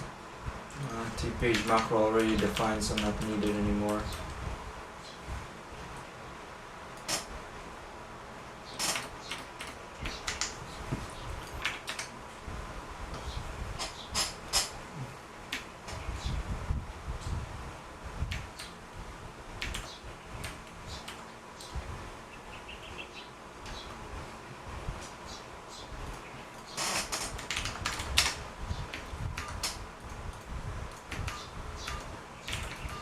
Where is that thing coming from? Ah, Tim.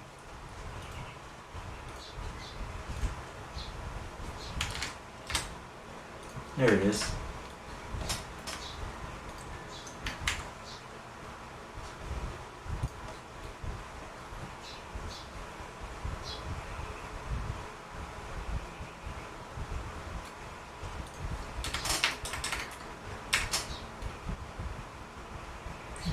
Because of the way how this assembler works, this is a mess.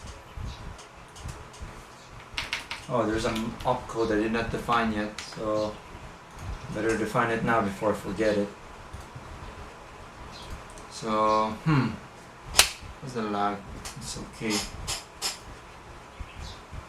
I have a feeling it's gonna get more and more laggy because of the piping stuff. There's a sub-I. Right there, it's now highlighted. Save.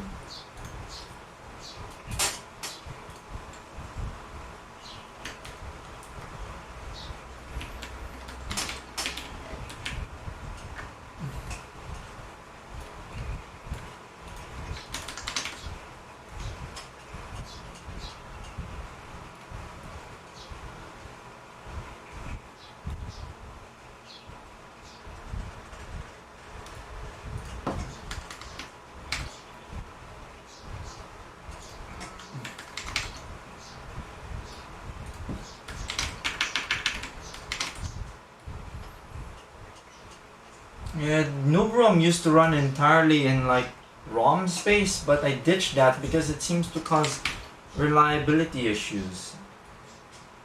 Because executing code from ROM is slower. And that can cause problems, especially timing sensitive or interrupt sensitive things like serial communications. I swear this terminal stops working from time to time. Yeah, it stops working.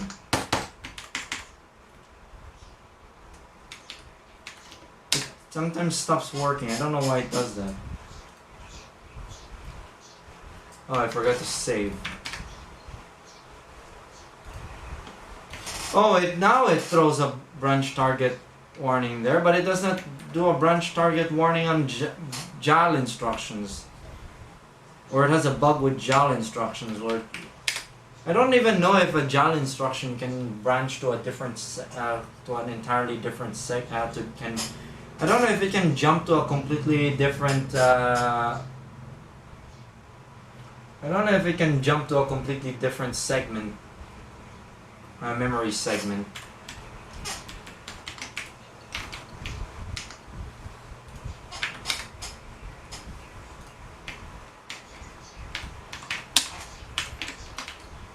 Hmm, 660.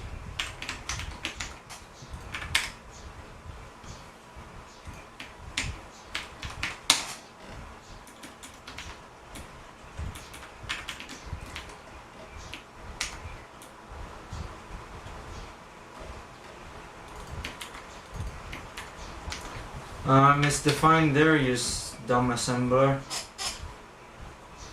There we go. The exception handler, the trap where when a program crashes, you get a blue screen with a on-screen register dump. This is a problem with trying to run no cache PSX in an emulator. I don't know what's going on with the window here, but you can finagle it to get it to work, but it seems to stop working unless you start doing inputs. I don't know what no cache is doing. Has done, but it's certainly something really weird.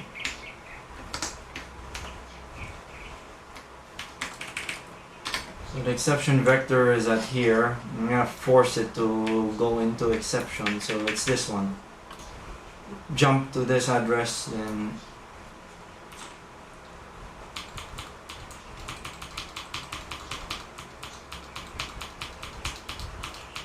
it's a matter of finding jumps that point to a bad address. Okay, that won't work. Oh, now there's a flaw there. So, where did that come from? Go to the raw. Here it is. It's in the load image arrow.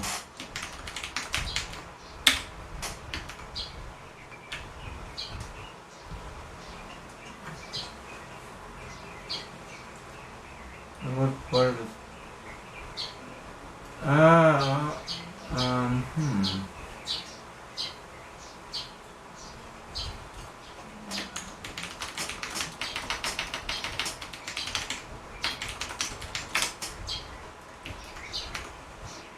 Here it is. It should be X-Weight GPU there.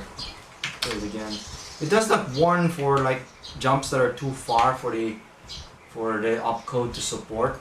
What a dumb assembler. It's not perfect. What I'm doing is something no one really does anyway. Who the hell writes like n00bROMs?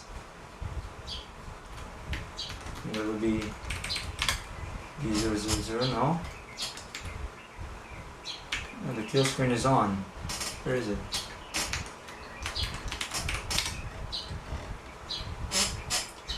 It should be an 80.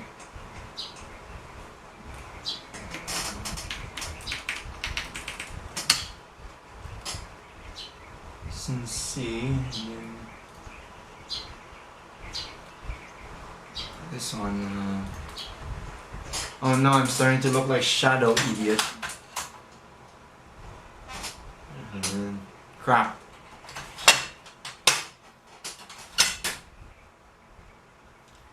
I don't think ND filter will help. Maybe force that. And step by step.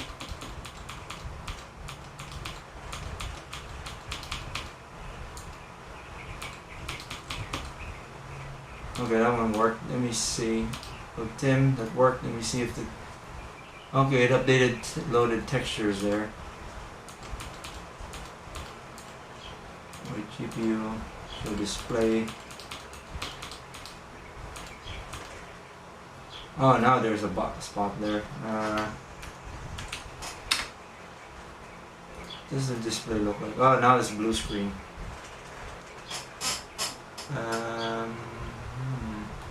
Oh, it's because I'm using periods. And it did not warn of a branch jump that's too high. So, listen.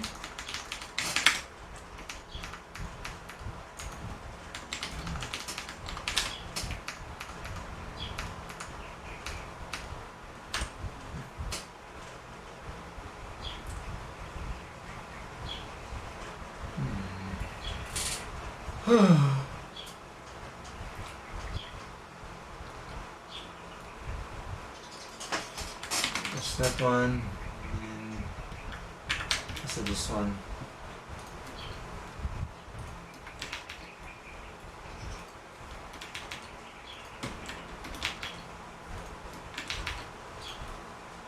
Because this one was, I think, from a different assembler. I think it was from ASMPSX, and then I just copied it over. I'll try again.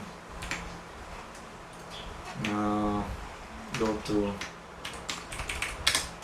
address C000 and then force it to go to this. Basically what this exception vector thing does is if the cop0 cause register returns like a unhandled exception, it will jump to this point here and then draw a kill screen.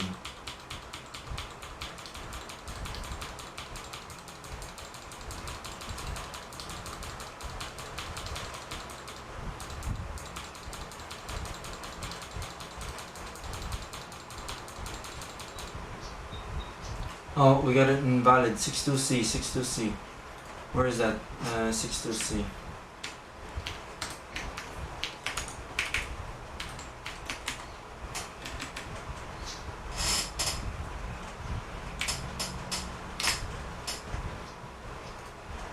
Yeah, it just crashed at that point. And the emulator did not complain, so 62C, where could that be? What line is that?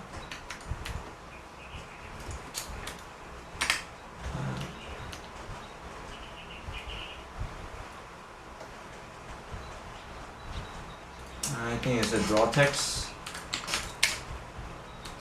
Or I could look at the list file, which is basically it's MIPS' temp file, but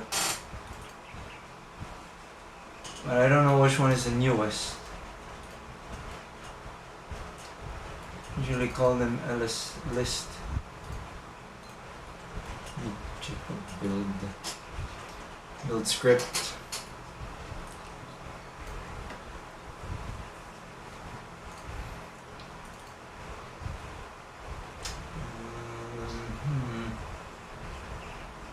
No, it's temp. I did not name it properly. This one,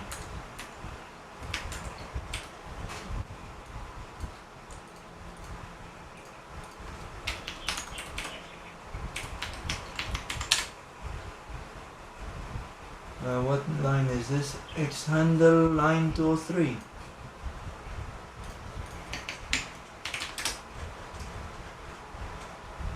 There it is.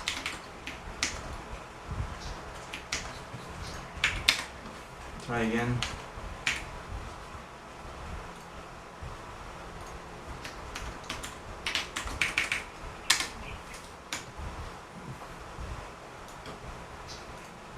Those JAL opcodes, they basically jump and link. JAL stands for jump and link. It jumps, but not only that, it saves the return address to the RA register. JR means jump register.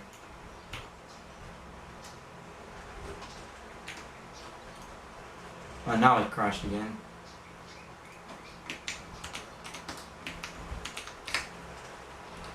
Wait. Ah, there it is. Awesome. Whole word. There it is. It should hopefully be the last.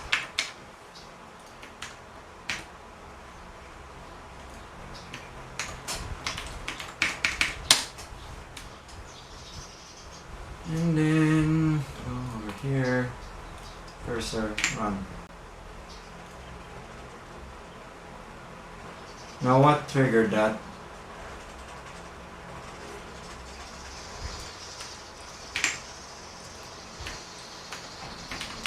I wasn't paying full attention though, so I probably just jumped to the wrong address. On the cursor. Oh, no, not this one. No. Ah.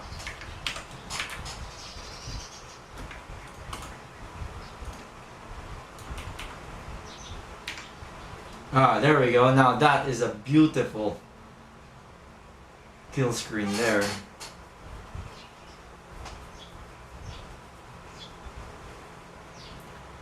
And this type of kill screen will actually be useful when you're using PSNoob SDK.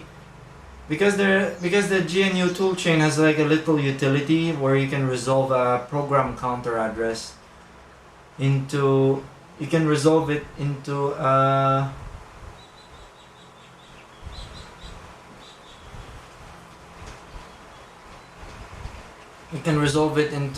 line number and source file. Oh, there's something wrong here. The program counter is not correct. It's supposed to be in DRAM section somewhere.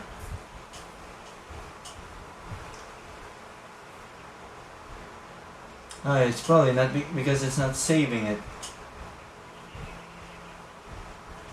Yeah, it's not saving it.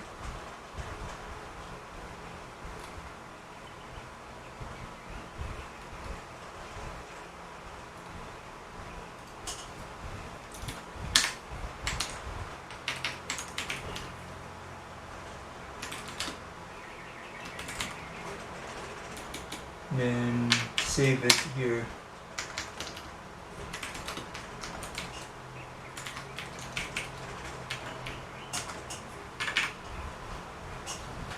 There we go.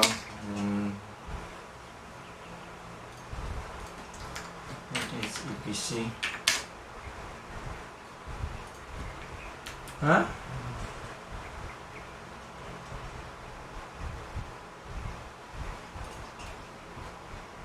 Or is it reading it from the...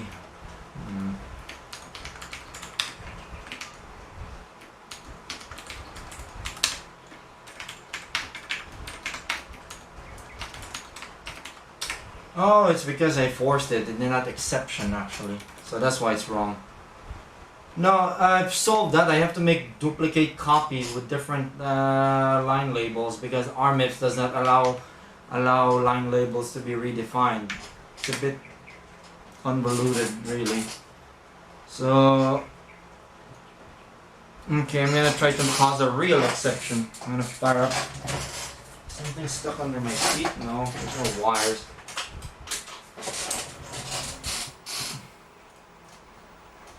Uh-oh. There we go. n00bROM. And why is this monitor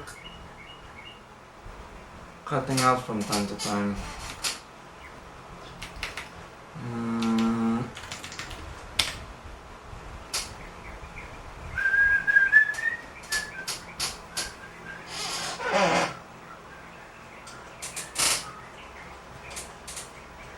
Reset it.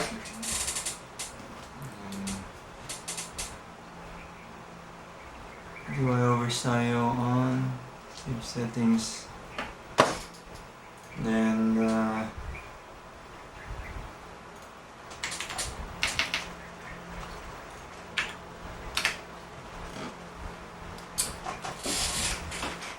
I'm gonna basically cause a deliberate exception. I have a some test program for that.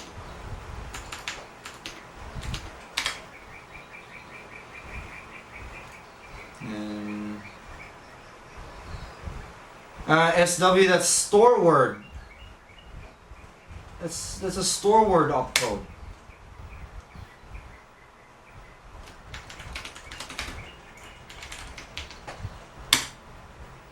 Oh man, something weird happened with the video.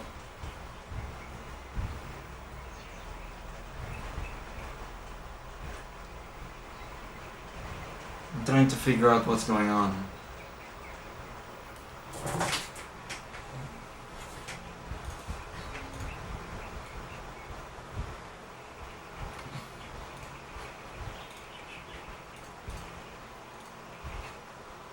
I'm not supposed. Hey. I need to look at the GPU registers if it's setting the correct values. No, not this one. IO map.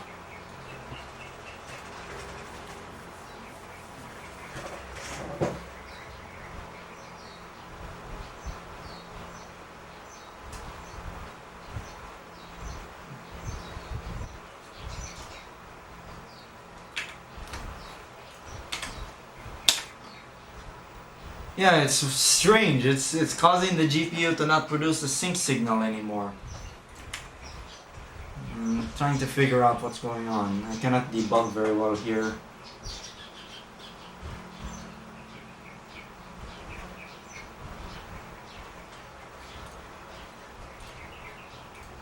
You notice how the capture card went blue? It's like as if this console just stopped producing it. I think I know what's going on.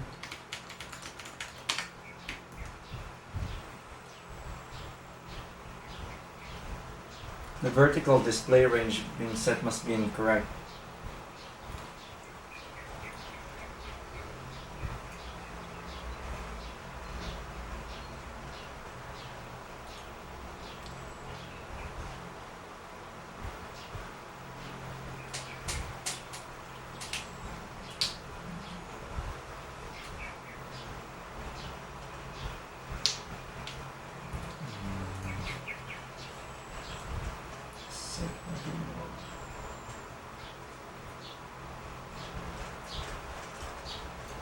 Set V mode.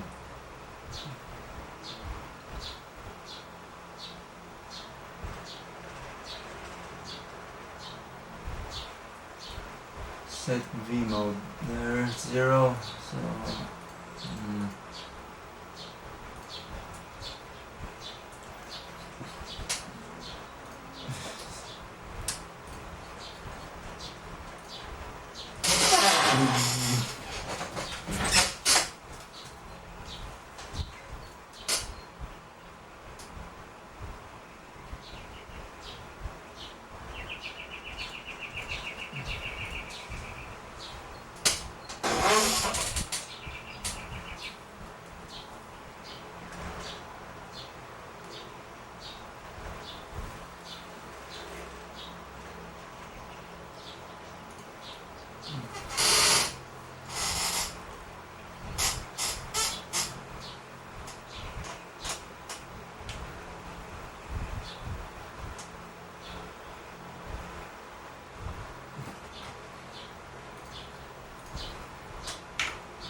Something strange going on here. I don't know.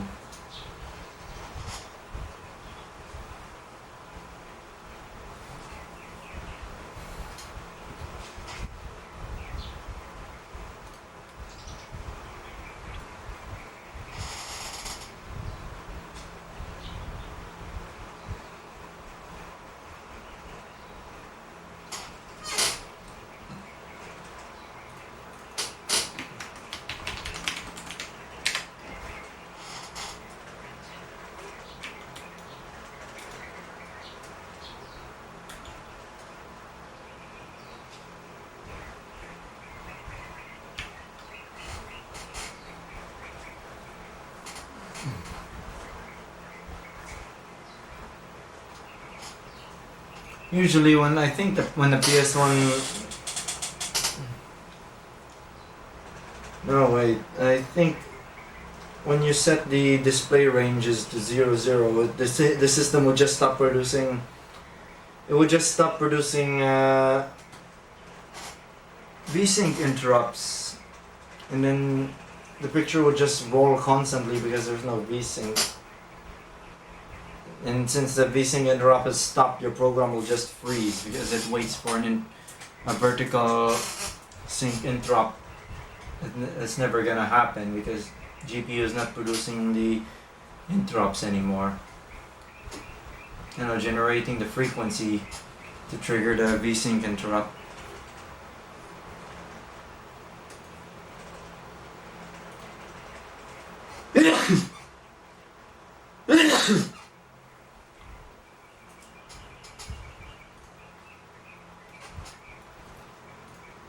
I think I need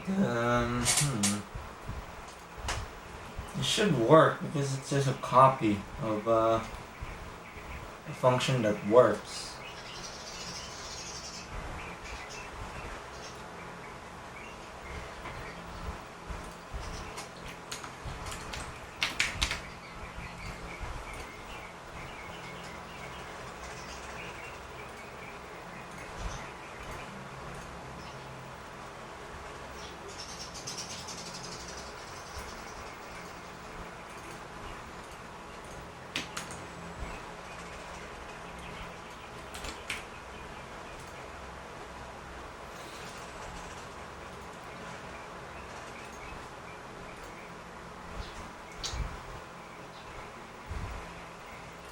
Let's see if I could make this better. No. Oh, I forgot to set the window again. Dang it. I'm not really sure what's going on with the video. Why the GPU suddenly stopped generating sync pulses.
What's going on?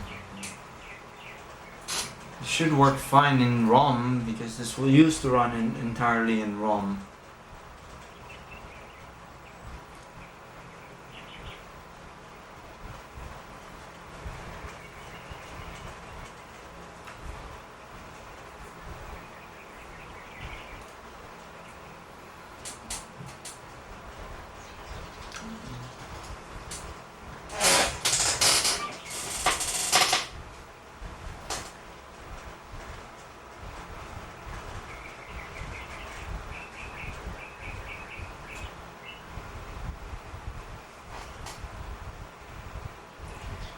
It's knitted. It's an old text editor.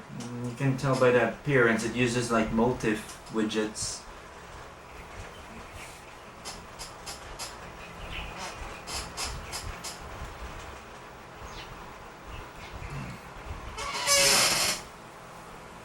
It's the closest. It's the closest I can get to like Notepad++ but for Linux.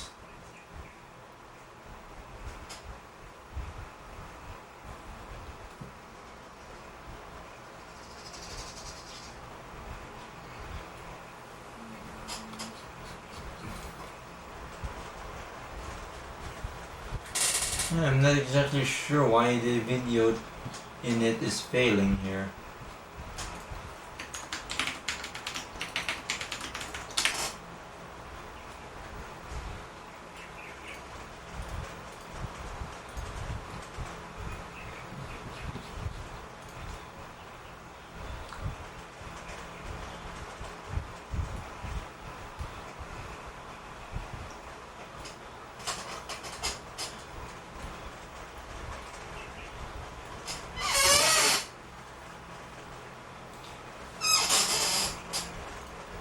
It's simply called Nedit, N-edit.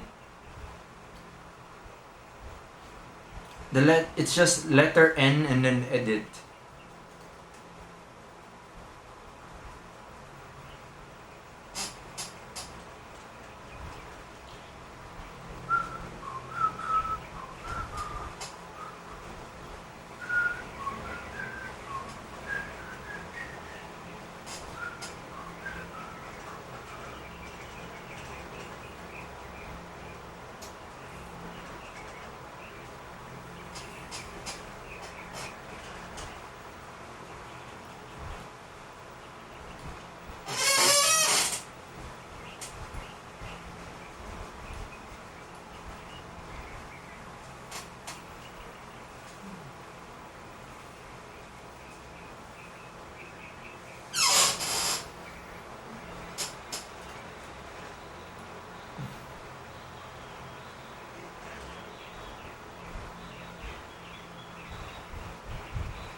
Why did I try this? I don't think it would matter much, but worth a try, I guess.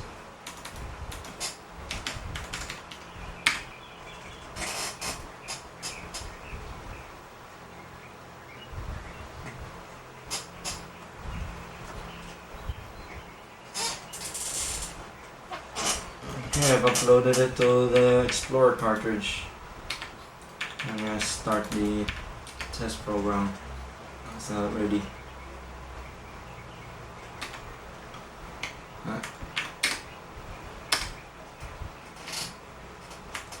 Sometimes it happens.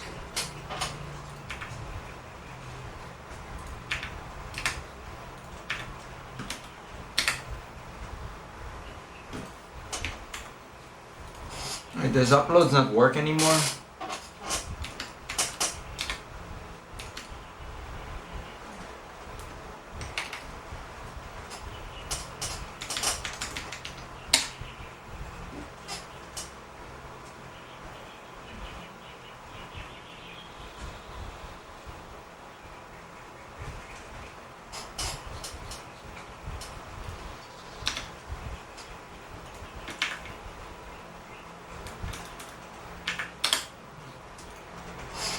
Why is it not running anymore?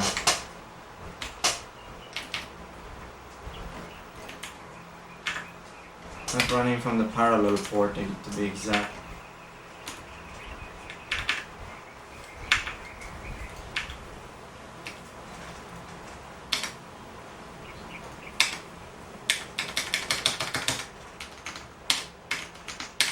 It's not working anymore. Great, I broke parallel port support.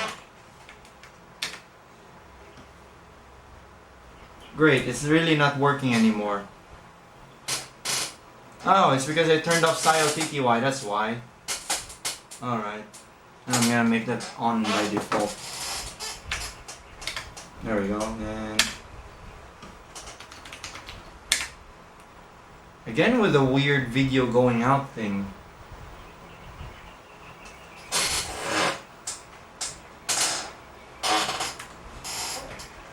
I set the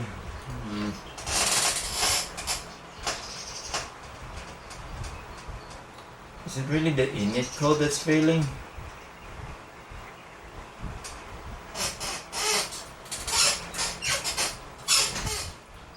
I'm gonna set the SIO-TTY on by default so I won't get confused. What I put like... Here's one of my very crude methods of debugging in a situation where I don't have a debugger. I just simply place a bunch of loops.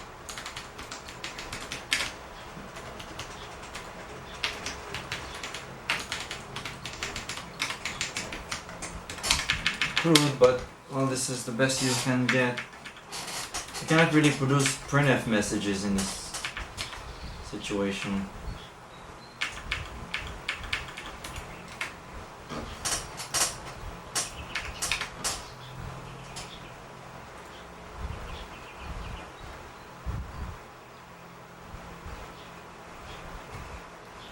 Yito.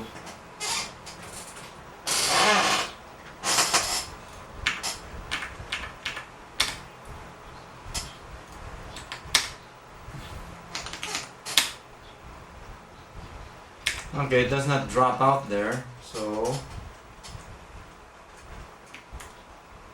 the problem must be in the loadTim function.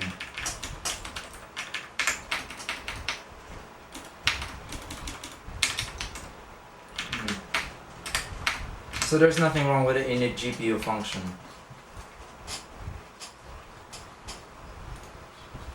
I can hear if the video sync stops because the TV here I have here would produce a lower pitched tone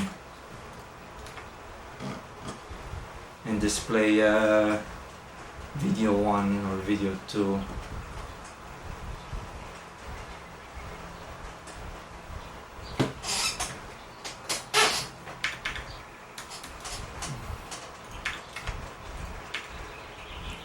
You see, serial is on by default, so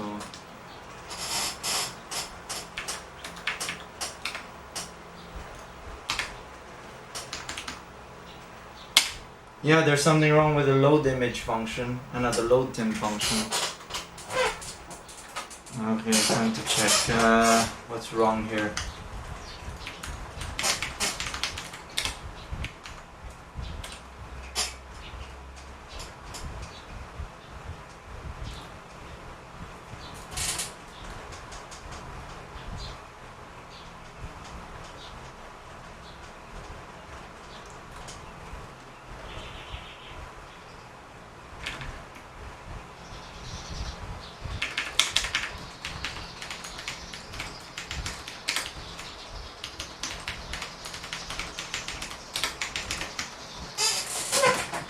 I don't need to turn off the TV.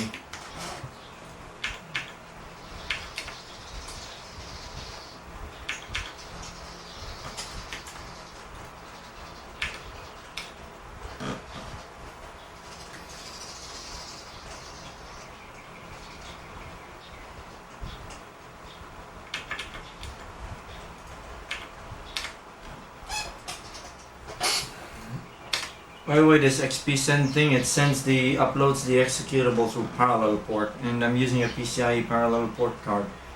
I feel using the parallel port works best in Linux. It's very stable. I have not seen my program here lock up, whereas Kitela would and Catflap would tend to lock up while uploading a PSEXE. And plus, under Linux, you can even use like the USB parallel port adapters. Oh, finger donut. Hi. Right now I'm working on my n00bROM thing. It's basically my own spin on Kitela, except has a few more features that are not available in Kitela, and is more developer oriented. So there. No. It did not crash in this point because the video still went out somehow.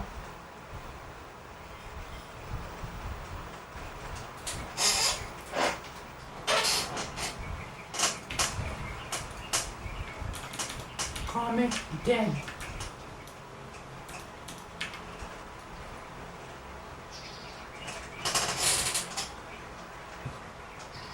I don't know. Something about that's funny. It's from one of High Treason's streams. I was playing like Captain Comic, an old DOS game. Comic dead. And it seems to fail at load tim. But oddly it failed before load image. It's the other one.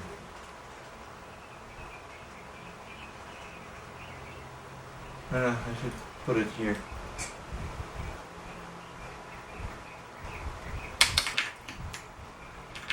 Not everyone can do it, I feel.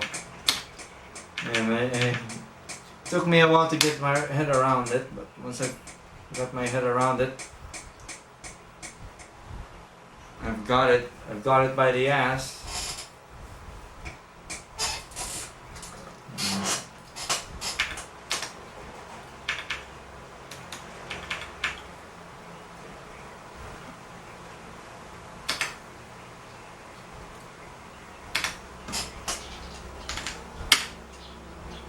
Okay, now that doesn't break.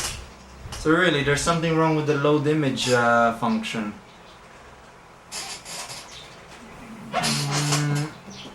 Yeah, what the hell is that?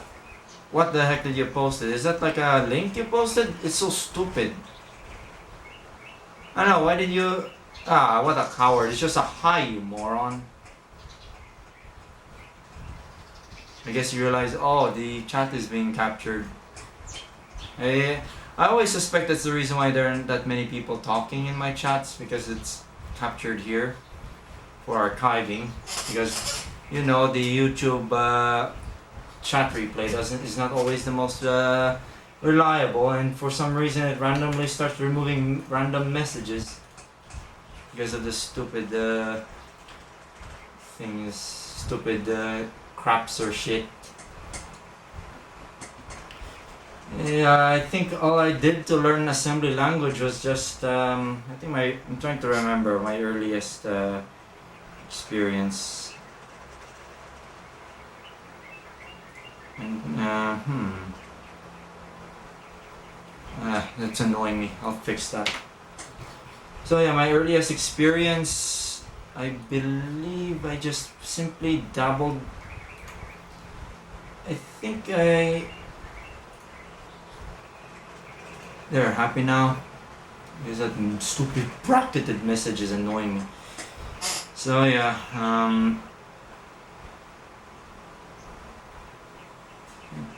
figuring it out. Yeah, I think I just looked up the MIPS reference manual, and then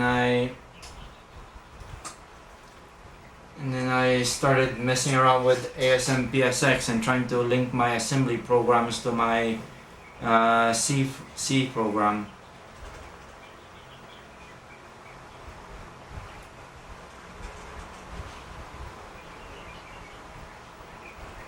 yeah, that's basically it. And eventually I started getting the hang of it. MIPS is much simpler than x86. Actually, x86 is a bit confusing, especially if especially when you're like stuck with very few registers. I did manage to make some x86 assembly routines, 16-bit ASM. But it's a bit tricky, really. So what did I do wrong here? It crashes at the load image IO function, so I'm gonna go there.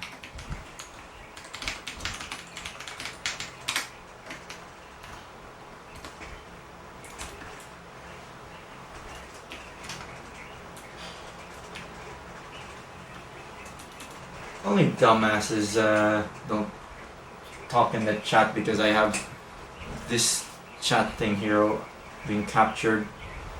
Plus, with doing it this way, it's easier to see the chat when you're like viewing it on a phone too. If you have a problem with that, then don't watch my streams, please. I think it might be this, but usually it defaults 0. You never know, our MIPS might leave like an undefined value there.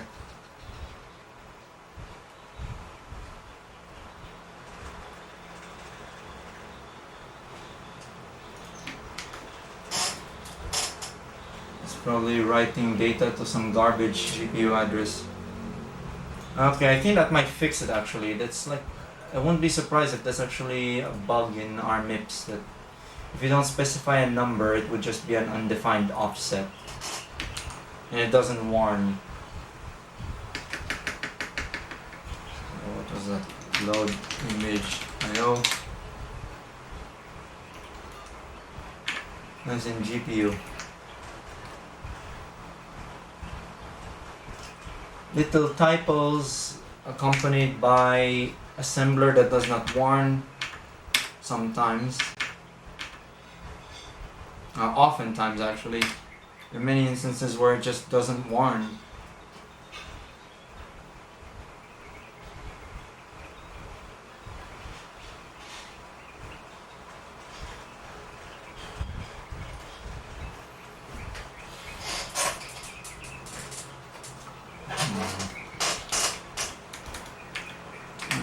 Run that and run this.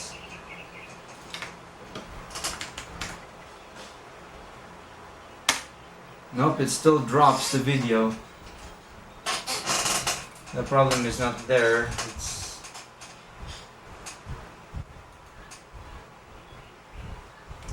Let me try commenting the GP0 instructions.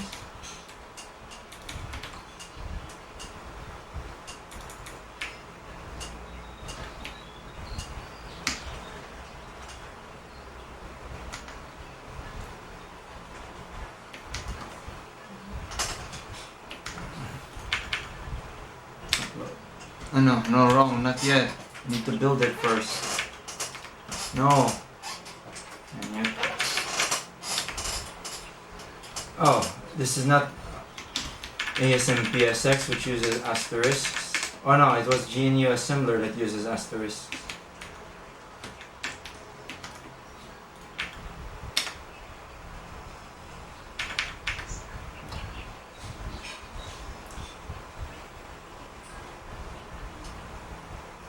Internet cowards.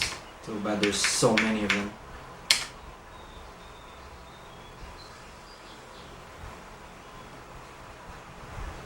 Oh, that's interesting.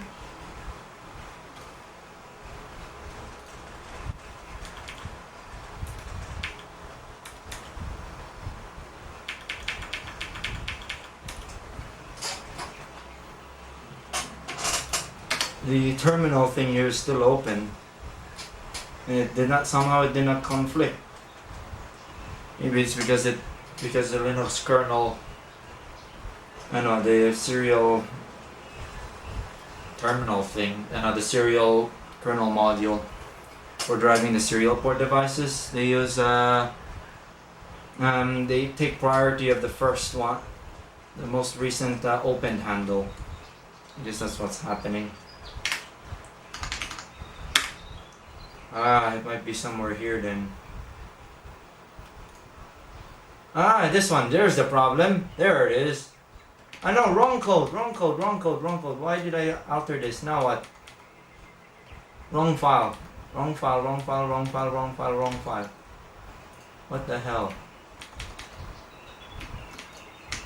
Close that. I need to...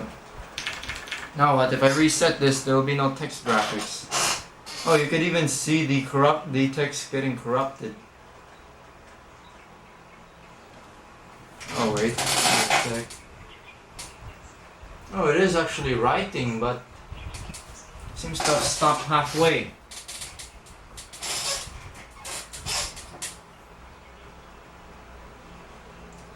Weird. I think I did not set the right copy rectangle parameters right. Maybe there's like an overflow?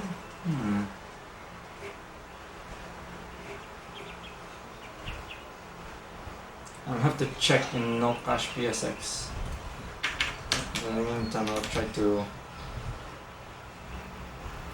see if it solves it. I think there's like an overflow, like the packet had fewer bytes, fewer words than required, and then it's ended up blasting more data than what the GPU wanted because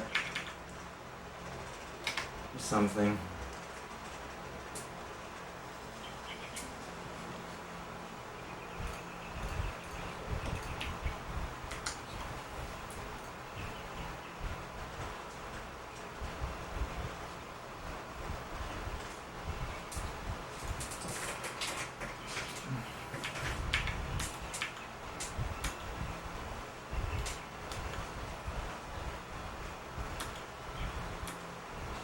I think I found the problem. It's because load image behaves differently in... I don't know, but I'll just figure it out.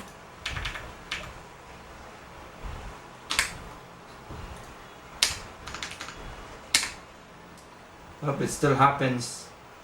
This is driving me insane. Disable these.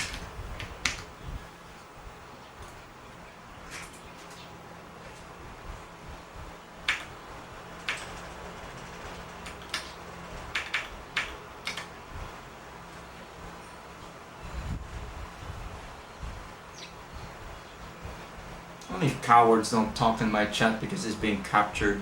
Morons. Hey, to be honest, I like to lose respect because I hate myself.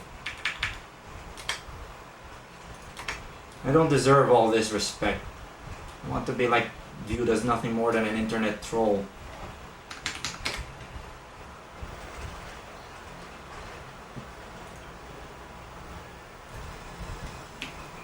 Something strange is really going on somewhere here.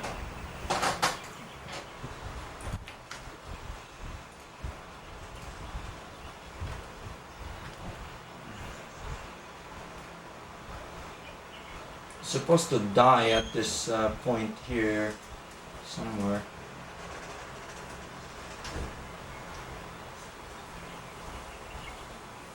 It's supposed to stop after load tim, but load tim is not touching the CPU, the GPU anymore.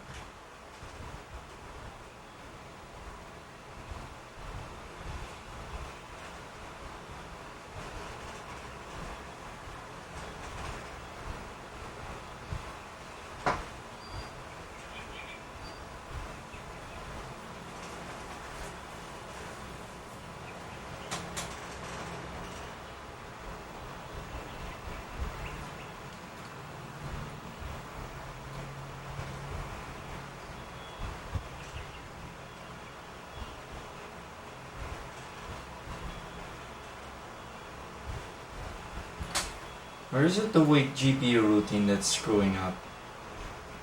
But wait GPU is used in the... let me just try removing it, see what happens.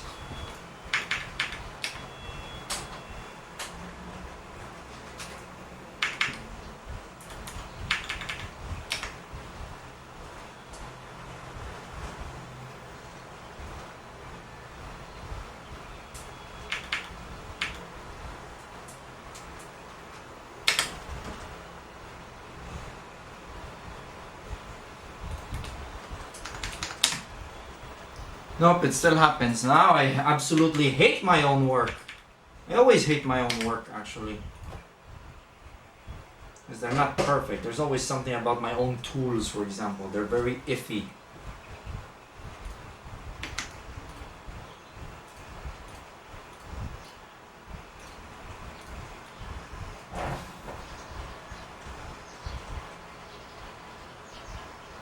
No, nothing touches the GPU. How about I remove the init code? Oh, it's still gonna do that thing where the video display just stops. And the TV is not syncing to it anymore.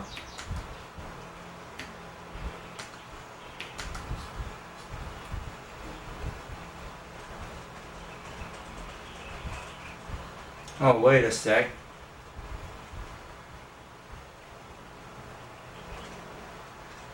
Oh, this resides entirely in ROM, this part here. This bit of code.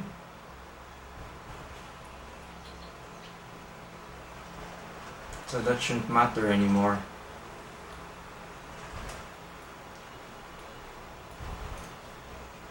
It's strange why it's no longer functioning.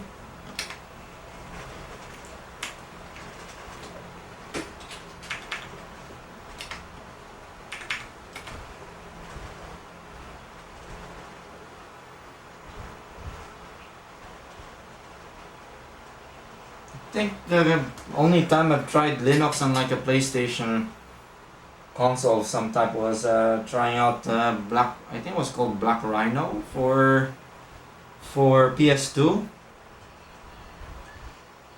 PS2 Linux. I think it was called Black Rhino.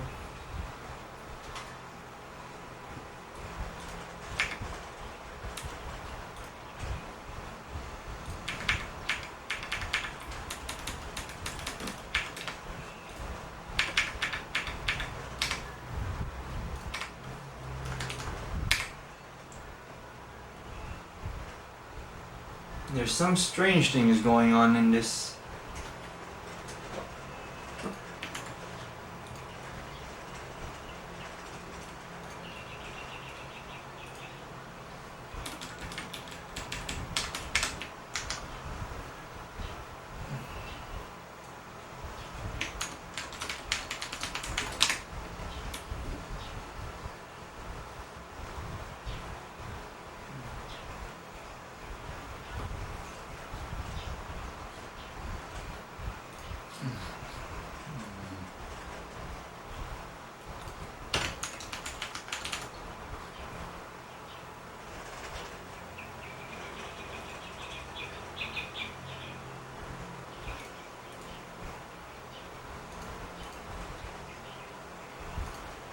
Why are people subscribing to me when I'm just garbage? Go watch the bigger channels that are not less sweary and have less personality too. Clearly, they're the better channels.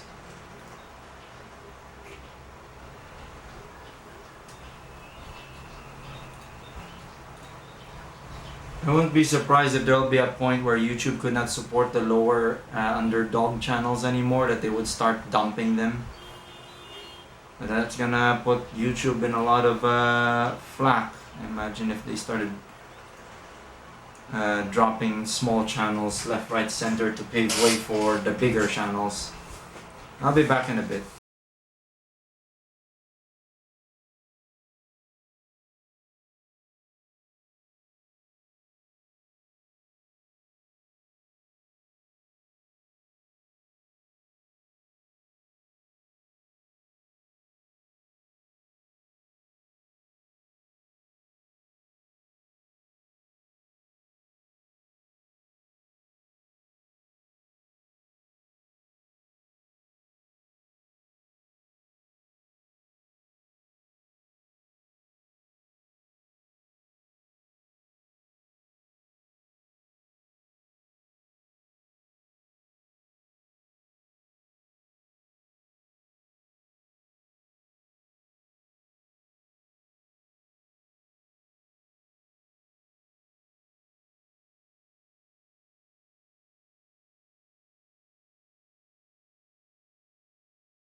I'm probably gonna end this stream at some point. It's already 11 o'clock and I'm getting hungry. And I tend to lose my patience when I'm hungry.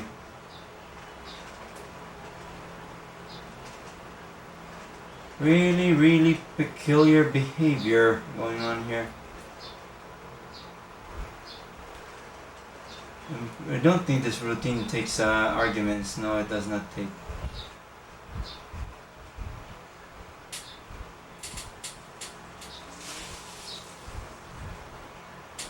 No, it does. No wrong function.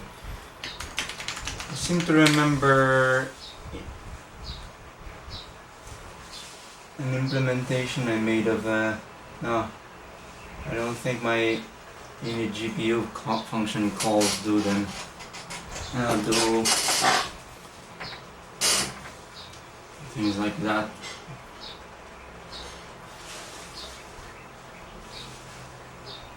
I might be able to figure it out what's going on. I have like source code of PSNoob SDK I can use as a reference, because PSNoob SDK code always worked.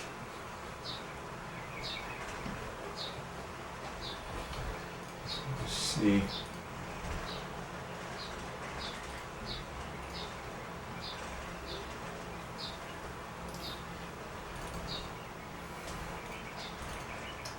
I believe this is a copy of my init GPU code.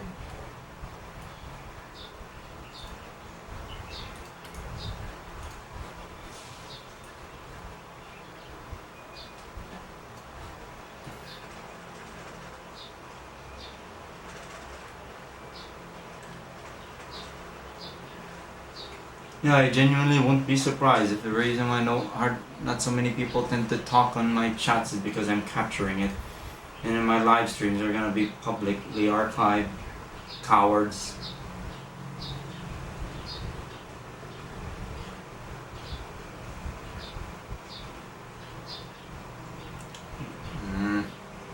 Well, my VX1000 should be able to pick up whatever I'm saying, really. Damn it.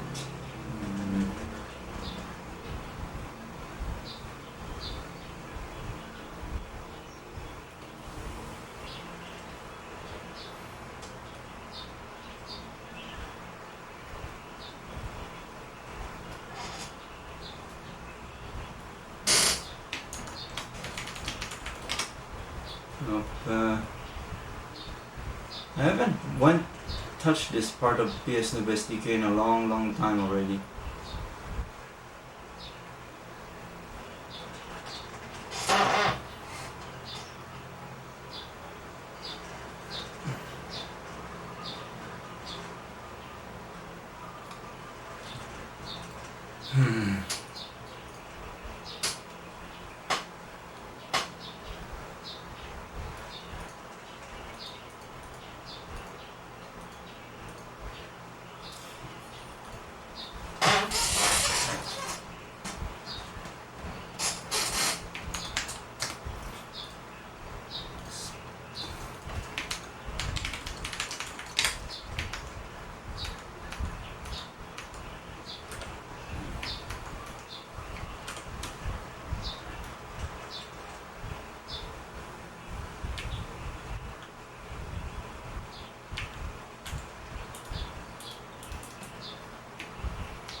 Really weird behavior. Why does a second wait GPU call cause issues?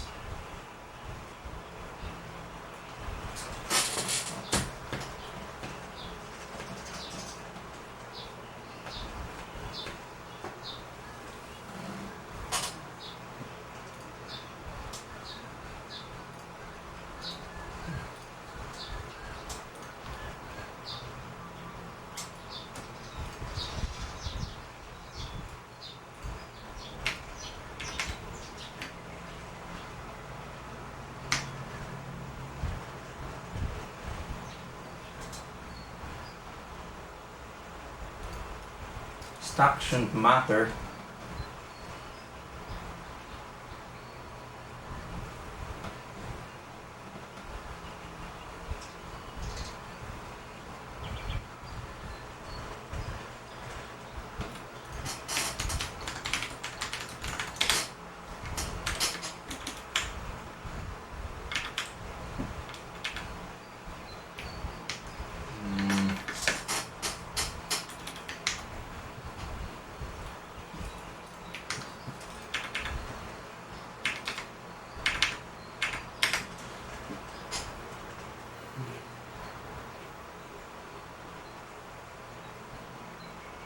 Also, the color bars of my like flash and light load, they're not accurate to the SMTP color bars, but the ones in n00bROM are, because when you only have a working Luma, if the colors are correct, it would look like a gradient. But the gradient isn't as smooth in the light load and flash bars, so it's not accurate.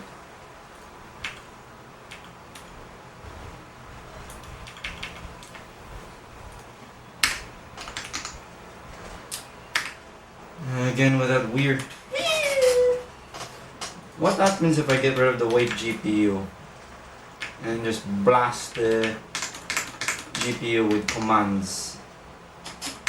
Let's try GP1 because that doesn't need flushing and waiting.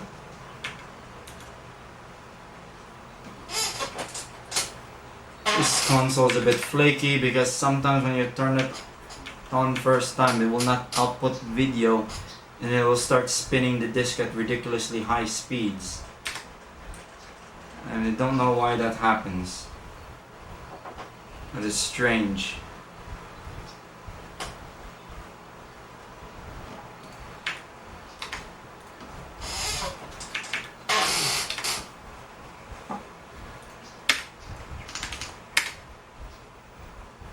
Stupid. I really want to throw this console out. I'll just drop this feature. Yeah, so just like any other open source software, they fix problems by dropping features. Very common in that field, actually. They'll strip down features instead of... A thing I've noticed with one example I've actually experienced in the making of some of my videos. Kdenlive, there used to be a speed control effect, so you could like slow down video. There used to be that feature. Now they got rid of it.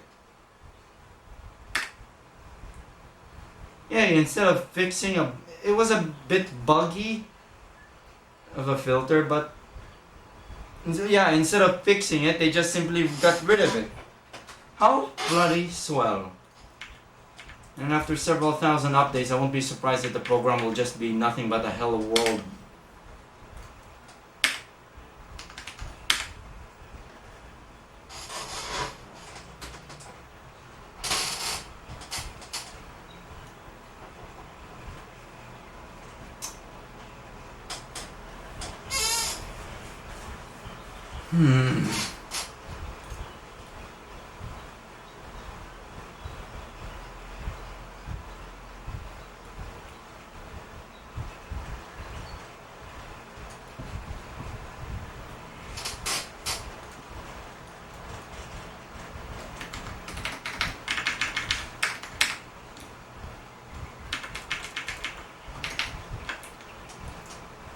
I'll just have to debug an emulator in the meantime before I build the stream.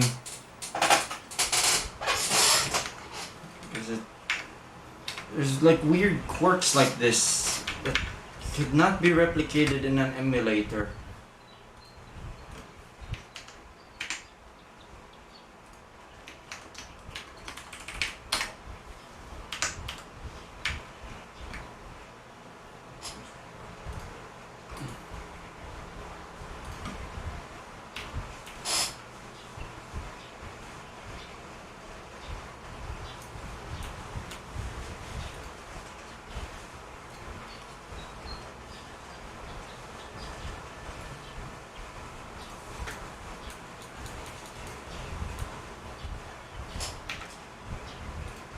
I'll just check this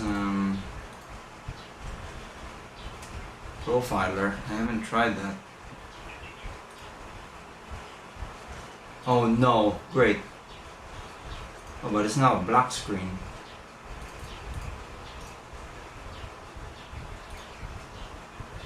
Oh yeah, because of this.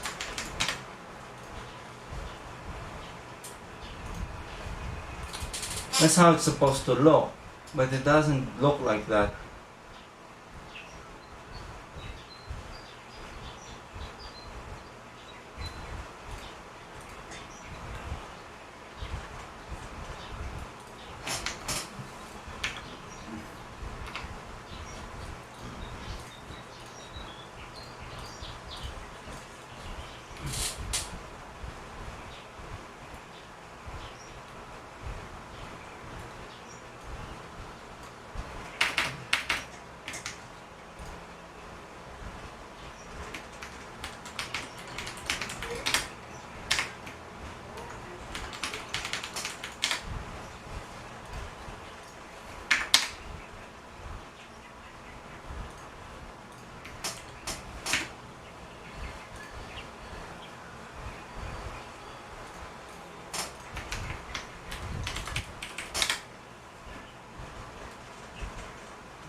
Oh wow, breakpoint doesn't work. Or maybe I break the wrong part, rather.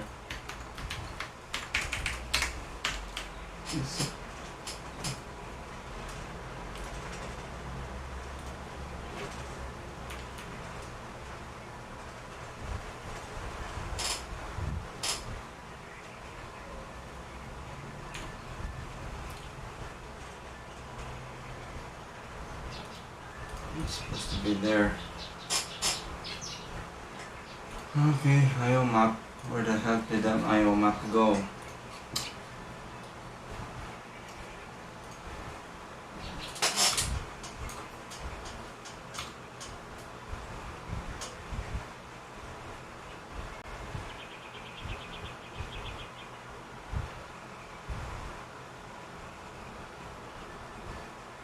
I think that's a bit needless. Turn off the DMA. Something.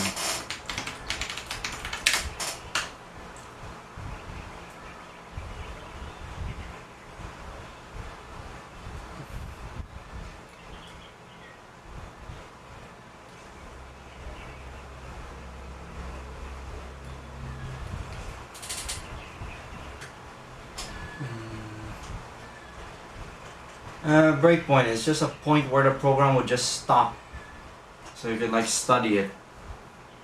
It's a form of flow control.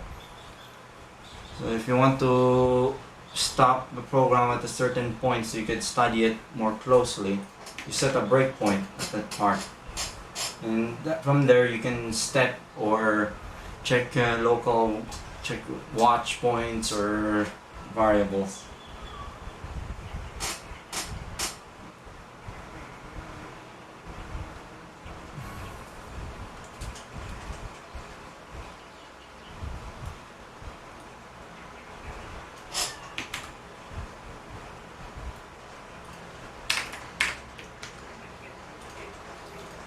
I'm not sure if there's something you need to do first before you can do anything else when you set DMA direction.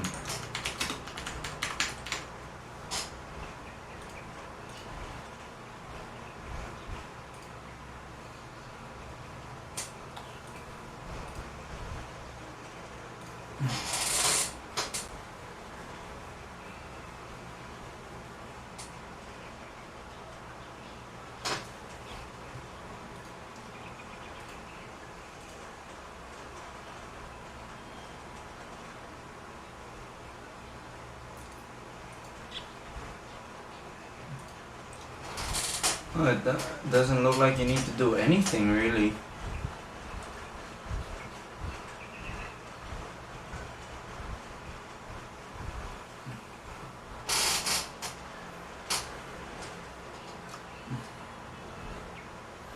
Apparently you don't need to set the DMA direction.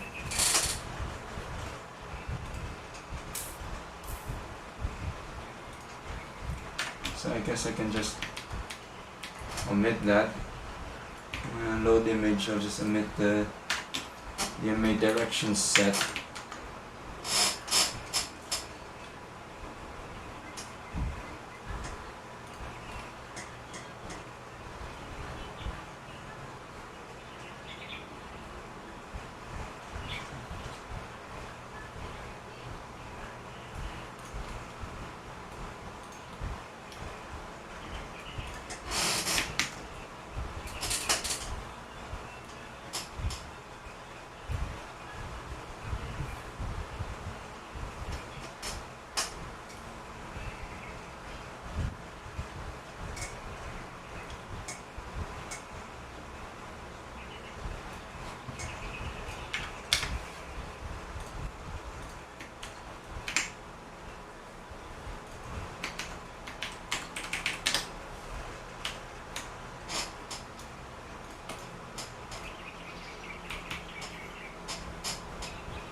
map.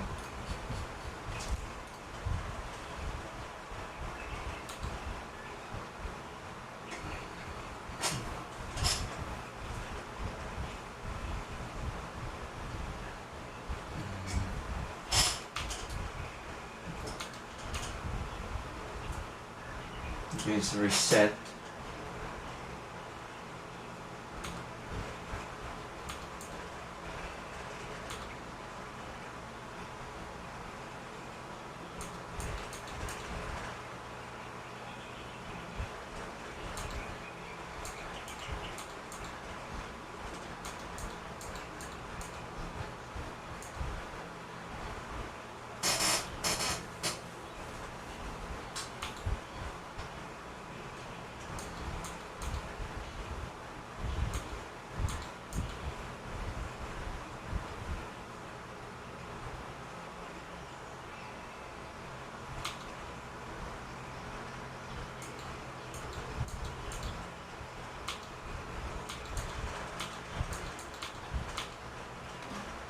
I view the VRAM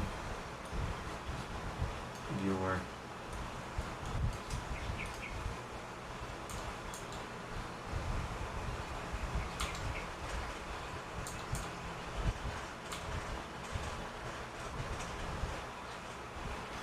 Do I still have the load code still commented out? No.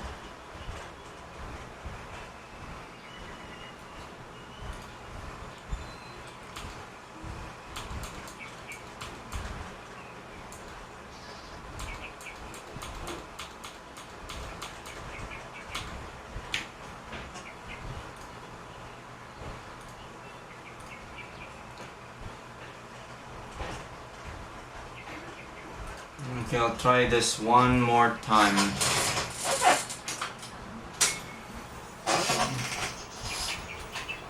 If this doesn't work, I'll call it quits for now. I need to eat my dinner.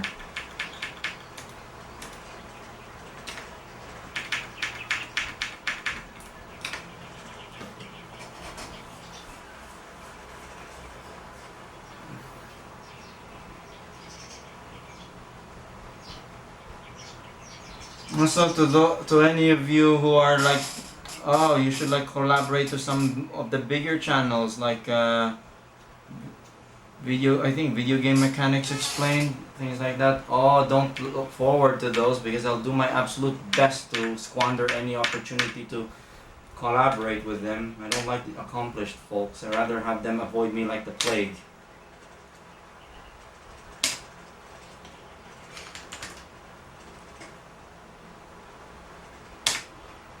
Nope, stupid. My init code doesn't work, so I therefore not work. Just like my life. Even though I actually have a job and a decent paycheck. Hey, this will take a long time to debug. I don't know where the problem lies. It's one of those scenarios where you just can't figure out what's going on. It works fine in this particular, when it's used in this particular point, and it just doesn't work anymore in another particular point. And instances where it just stops working and where the video just goes out. That's weird. I don't know what's going on. It's really strange, this behavior. And this one was working fine when I had everything running in ROM, and I don't think I changed this code at all.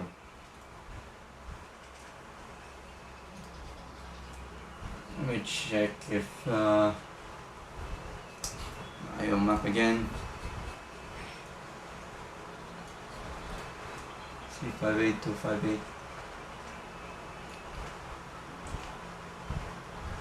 You know, so I'm the sort where if I'm like working on some kind of game project, I'm hesitant to like hire people to help me with the project. I don't hire artists because I do everything all by. I'm the sort who wants to rather do everything all by himself.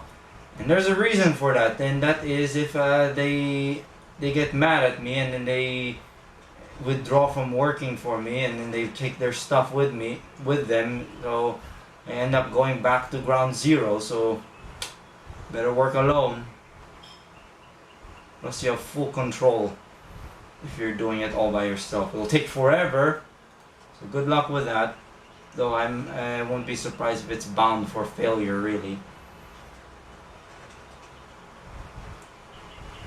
Nothing's wrong. I'll just take a look at this later. I'm gonna focus on other parts. In the meantime, I need to like eat. Is the camera still working? Yes, it's still working. Latency is still the same. I thought it would like accumulate because I'm piping the video streams. Oh yeah, I think the stream turned out pretty boring. I'm probably not gonna do another of these programming sessions again. It's just not very interesting to look at. I think one stream is good enough to show an insight of what's like to do assembly programming like a non-idiot. Because I'm the sort who doesn't call the GTE a transfer engine. It's not a transfer engine. It's a coprocessor. What you would call a transfer engine is the DMA DMA controller embedded in the CPU itself. Because that transfers things, and it transfers things really fast.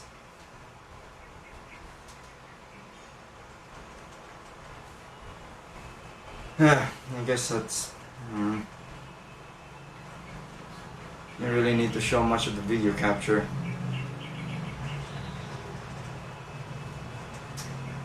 Oh yeah, like... I don't know how maybe they're a bit helpful, but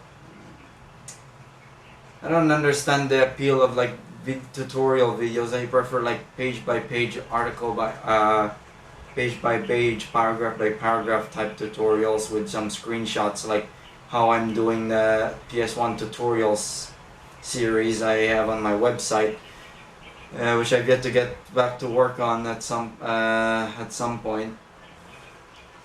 I also need to like update a bunch of things on my website. It's been a long time, but there's just so many things I have to deal with, really. n00bROM, I'll most definitely release it at some point, preferably once it's like usable. I wouldn't be surprised if people would start putting it on like on cheat cartridges as a preloaded thing, and then charge like a premium for them because of the no cache unlock feature.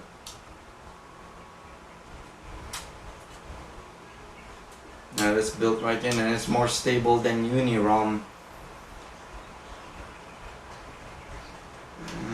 I don't know. Feel exhausted, but I'll end this with sort of trying to play like some Hat in Time theme.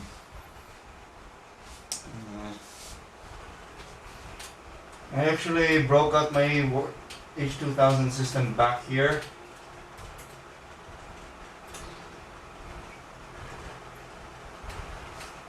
The power button of this component system is not very good anymore. There we go.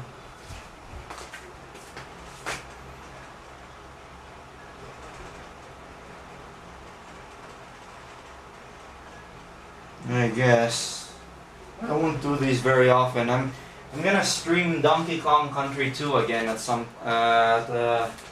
point.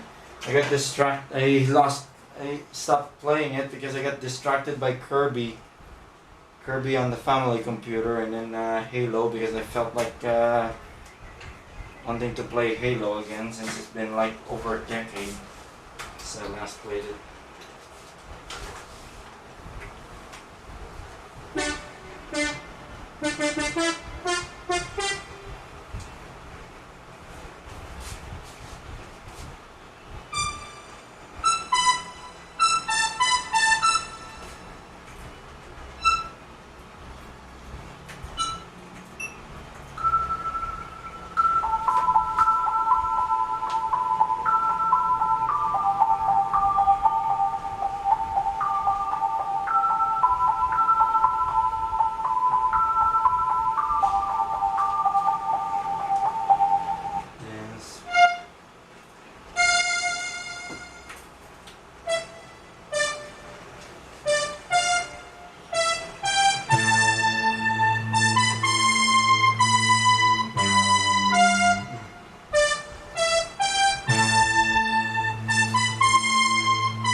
Try again.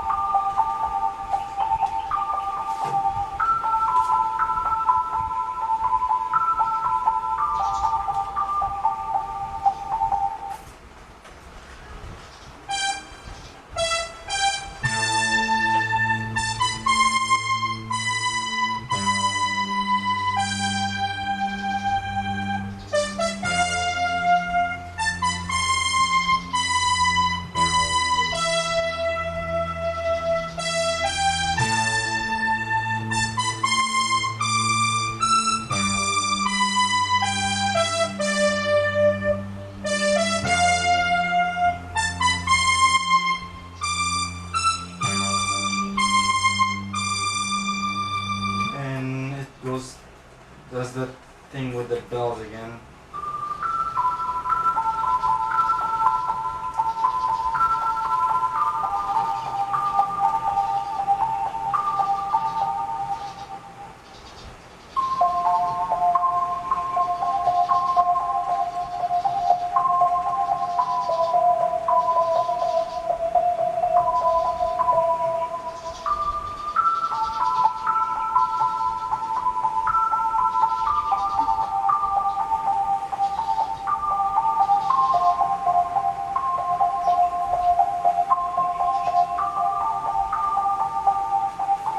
Then his second verse.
This is basically it as far as what I know with that theme.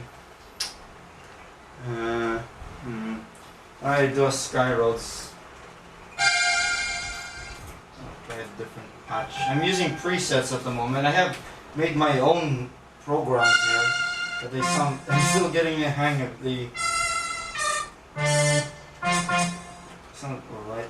You could take a preset and then you alter it and then save it as your own program. You could probably just start making your own programs off one of the presets, I guess.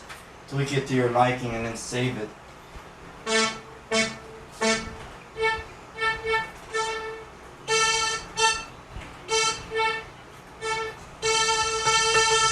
Let's try this again.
This like Sky Roads theme.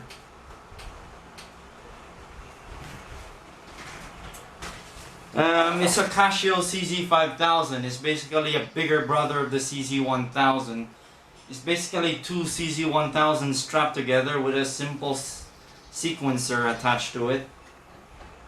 It can serve. It can do like CZ1000 sounds if you only use one of the oscillators, but you can use two and then mix them. You can use two, and so you can like mix them together.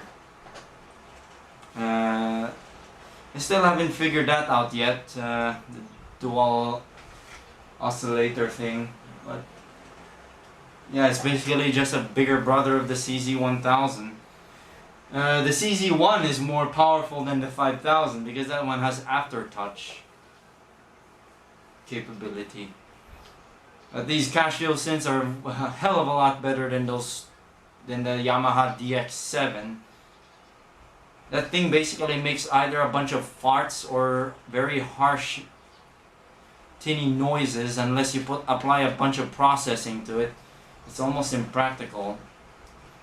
Even people who actually use them for production tend to struggle with the DX7. They usually only use it for like certain instruments. I think they usually often use it for like harmonica or harpsichords. After having gone through like a bunch of processing. CZ series, they sound great without any additional processing needed. But if you want to make it sound cooler, you can apply just one or two layers of processing, unlike the DX7 where it needs a lot from what I can tell. I actually came across a DX7 one time and I tried it out, but it doesn't work. Some twat bought it later. I hope he's having a great time with it when he realized, oh, the thing doesn't work properly. I tried restart. It's probably most likely a Mark 1 because apparently only Mark 1s have like a factory reset option built in, whereas the later models dropped it for some reason, and some very dumb reason. So even after I reset like the programs where the file names are now proper words rather than garbage characters, still doesn't make a sound. So I don't know what's the deal with that. When that keyboard was around, the Korg Poly 800 was also there. I have the Korg Poly 800 there. I would like to use that more, but I don't have a place to put it yet, so I could use it. I'm planning to like modify my like cheap keyboard stand there to have like a spot for the Korg to hang on to, so I could like use it. I'm using this Trigem computer over here. I'm using that to do sequencing work. And computer down here is my H2000. I've installed the Debian Jessie recently to it. As I was like looking into getting like the DTL H2000 to work in the under Linux, just basic reset and set the internal jumpers, because that's what's been discovered so far. We haven't haven't figured out how to like upload the PSEXE to it yet. So